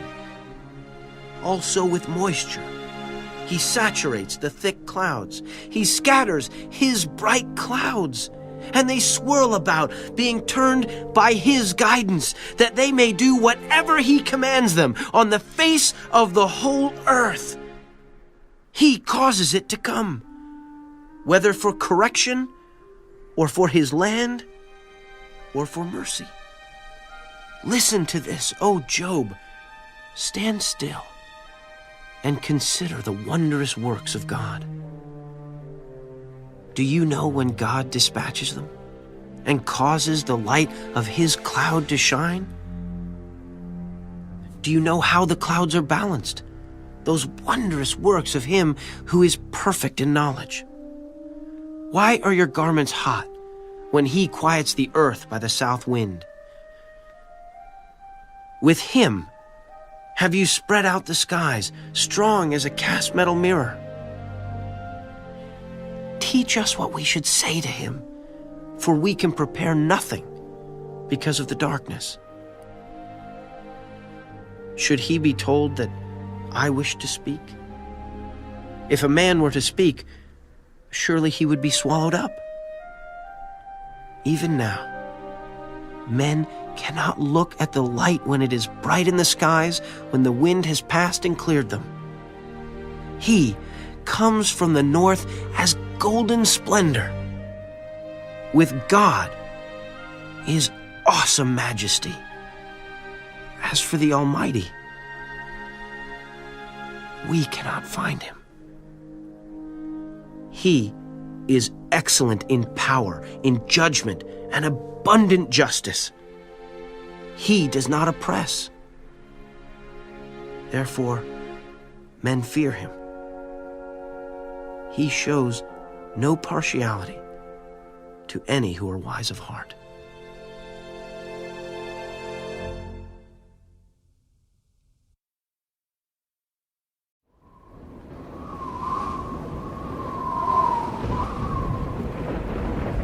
Then the Lord answered Job out of the whirlwind. Who is this who darkens counsel by words without knowledge? Now prepare yourself like a man. I will question you, and you shall answer me. Where were you when I laid the foundations of the earth? Tell me, if you have understanding. Who determined its measurements? Surely you know. Or who stretched the line upon it? To what were its foundations fastened? Or who laid its cornerstone when the morning stars sang together and all the sons of God shouted for joy? Or who shut in the sea with doors when it burst forth and issued from the womb? When I made the clouds its garment, and thick darkness its swaddling band. When I fixed my limit for it, and set bars and doors. When I said, this far you may come, but no farther, and here your proud waves must stop. Have you commanded the morning since your days began, and caused the dawn to know its place, that it might take hold of the ends of the earth, and the wicked be shaken out of it? It takes on form like clay under a seal, and stands out like a garment.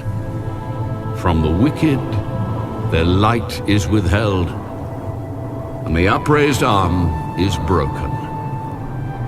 Have you entered the springs of the sea, or have you walked in search of the depths? Have the gates of death been revealed to you, or have you seen the doors of the shadow of death? Have you comprehended the breadth of the earth? Tell me, if you know all this. Where is the way to the dwelling of light? And darkness, where is its place? That you may take it to its territory, that you may know the paths to its home. Do you know it because you were born then? Or because the number of your days is great? Have you entered the treasury of snow? Or have you seen the treasury of hail, which I have reserved for the time of trouble, for the day of battle and war?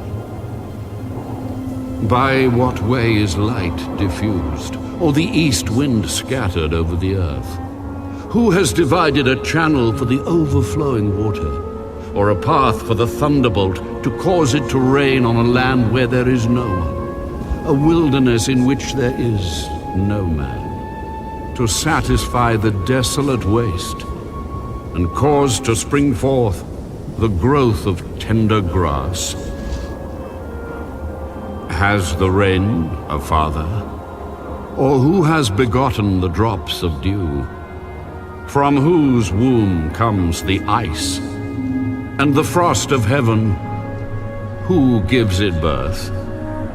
The waters harden like stone, and the surface of the deep is frozen. Can you bind the cluster of the Pleiades, or loose the belt of Orion? Can you bring out Mazzaroth in its season? Or can you guide the great bear with its cubs? Do you know the ordinances of the heavens? Can you set their dominion over the earth? Can you lift up your voice to the clouds, that an abundance of water may cover you? Can you send out lightnings, that they may go and say to you, "Here we are"? Who has put wisdom in the mind, or who has given understanding to the heart? Who can number the clouds by wisdom? Or who can pour out the bottles of heaven when the dust hardens in clumps and the clods cling together? Can you hunt the prey for the lion, or satisfy the appetite of the young lions when they crouch in their dens or lurk in their lairs to lie in wait?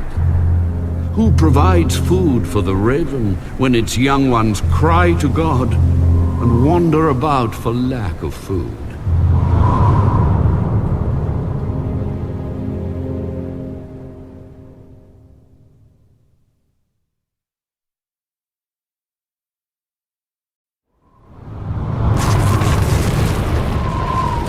Do you know the time when the wild mountain goats bear young? Or can you mark when the deer gives birth? Can you number the months that they fulfill? Or do you know the time when they bear young? They bow down, they bring forth their young, they deliver their offspring. Their young ones are healthy, they grow strong with grain, they depart and do not return to them. Who set the wild donkey free? Who loosed the bonds of the onager, whose home I have made the wilderness, and the barren land his dwelling? He scorns the tumult of the city. He does not heed the shouts of the driver. The range of the mountains is his pasture. and he searches after every green thing. Will the wild ox be willing to serve you? Will he bed by your manger?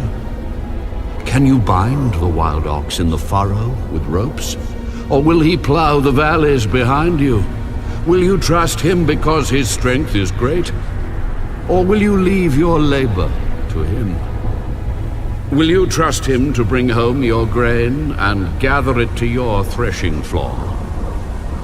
The wings of the ostrich wave proudly, but are her wings and pinions like the kindly stork's? For she leaves her eggs on the ground and warms them in the dust. She forgets that a foot may crush them, or that a wild beast may break them. She treats her young harshly, as though they were not hers. Her labor is in vain, without concern, because God deprived her of wisdom and did not endow her with understanding. When she lifts herself on high, she scorns the horse and its rider. Have you given the horse strength? Have you clothed his neck with thunder? Can you frighten him like a locust? His majestic snorting strikes terror. He paws in the valley and rejoices in his strength. He gallops into the clash of arms. He mocks at fear and is not frightened, nor does he turn back from the sword. The quiver rattles against him, the glittering spear and javelin.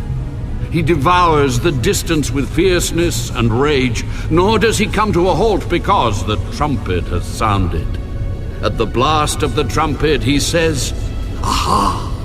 He smells the battle from afar, the thunder of captains and shouting.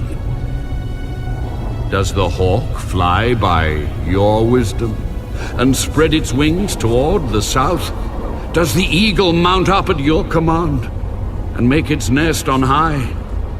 On the rock it dwells and resides, on the crag of the rock and the stronghold. From there it spies out the prey. Its eyes observe from afar. Its young ones suck up blood, and where the slain are, there it is.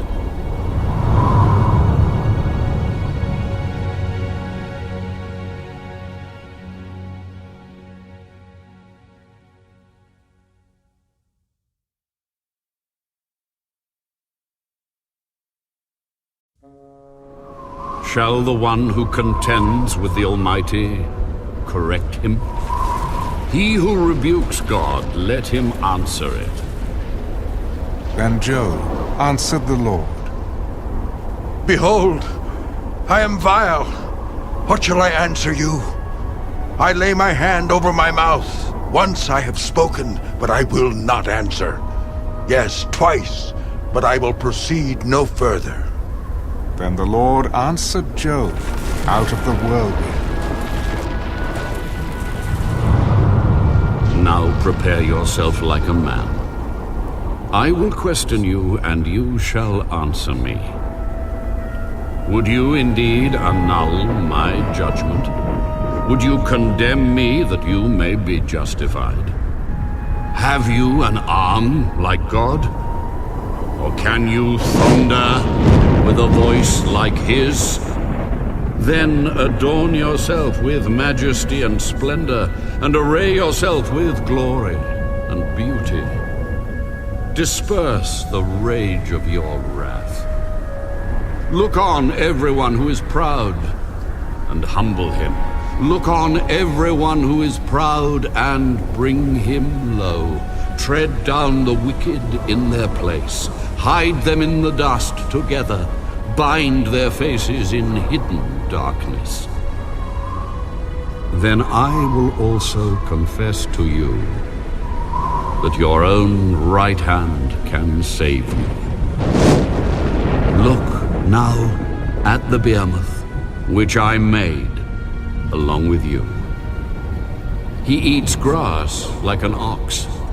See now, his strength is in his hips, and his power is in his stomach muscles. He moves his tail like a cedar. The sinews of his thighs are tightly knit. His bones are like beams of bronze, his ribs like bars of iron. He is the first of the ways of God.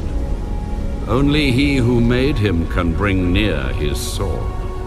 Surely the mountains yield food for him, and all the beasts of the field play there. He lies under the lotus trees in a covert of reeds and marsh. The lotus trees cover him with their shade. The willows by the brook surround him. Indeed, the river may rage, yet he is not disturbed. He is confident, though the Jordan gushes into his mouth, though he takes it in his eyes, or one pierces his nose with a snare.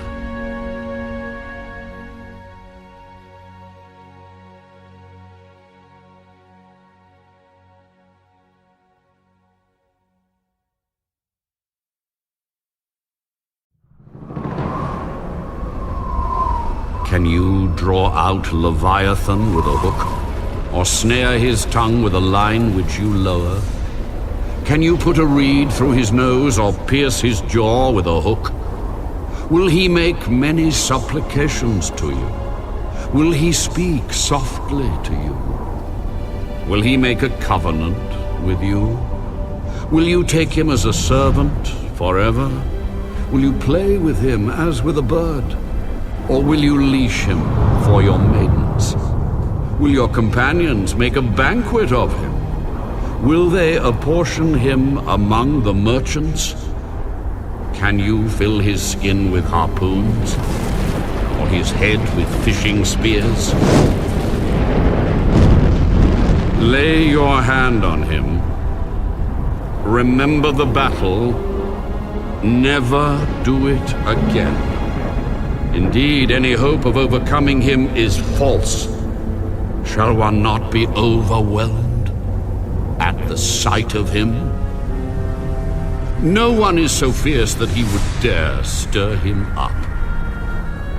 Who then is able to stand against me? Who has preceded me that I should pay him? Everything under heaven is mine. I will not conceal his limbs, his mighty power, or his graceful proportions. Who can remove his outer coat? Who can approach him with a double bridle? Who can open the doors of his face with his terrible teeth all around? His rows of scales are his pride, shut up tightly as with a seal. One is so near another that no air can come between them. They are joined one to another. They stick together and cannot be parted. His sneezings flash forth light, and his eyes are like the eyelids of the morning. Out of his mouth go burning lights. Sparks of fire shoot out. Smoke goes out of his nostrils as from a boiling pot, and burning rushes. His breath kindles coals, and a flame goes out of his mouth. Strength dwells in his neck, and sorrow dances before him. The folds of his flesh are joined together. They are firm on him and cannot be moved. His heart is as hard as stone, even as hard as the lower millstone. When he raises himself up, the mighty are afraid. Because of his crashings, they are beside themselves. Though the sword reaches him, it cannot avail, nor does spear, dart, or javelin. He regards iron as straw, and bronze as rotten wood. The arrow cannot make him flee. Sling stones become like stubble to him. Darts are regarded as straw. He laughs at the threat of javelins. His undersides are like sharp potsherds. He spreads pointed marks in the mire. He makes the deep boil like a pot. He makes the sea like a pot of ointment. He leaves a shining wake behind him. one would think the deep had white hair. On earth there is nothing like him which is made without fear. He beholds every high thing. He is king over all the children of pride.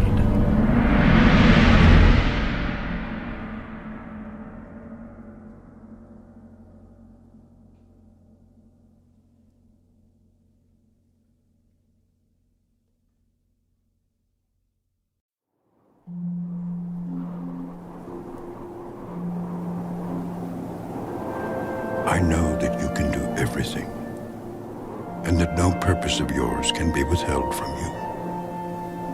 You asked, who is this who hides counsel without knowledge?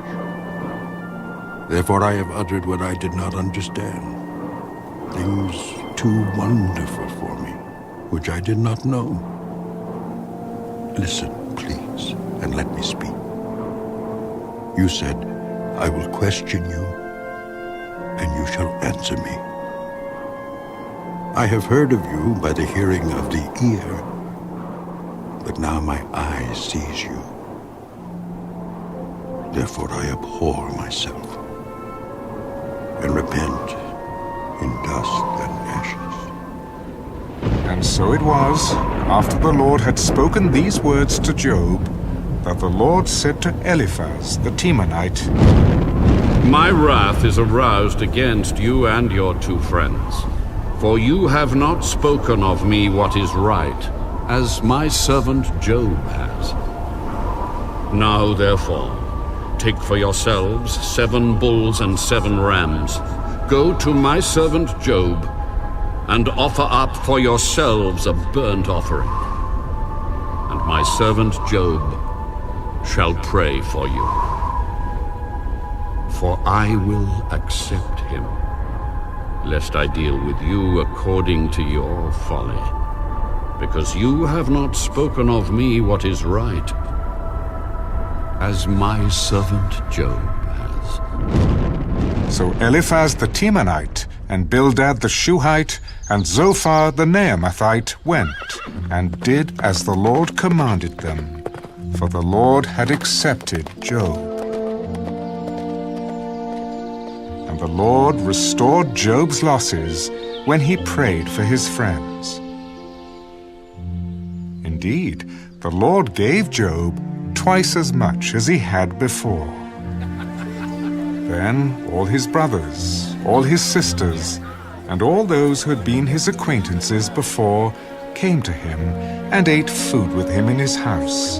And they consoled him and comforted him for all the adversity that the Lord had brought upon him. Each one gave him a piece of silver, and each a ring of gold. Now the Lord blessed the latter days of Job more than his beginning. For he had 14,000 sheep, 6,000 camels, 1,000 yoke of oxen, and 1,000 female donkeys. He also had 7 sons and 3 daughters. And he called the name of the first Jemimah, the name of the second Keziah, and the name of the third Keren-Happuch. In all the land were found no women so beautiful as the daughters of Job, and their father gave them an inheritance among their brothers. After this, Job lived 140 years, and saw his children and grandchildren for 4 generations. So Job died, old and full of days.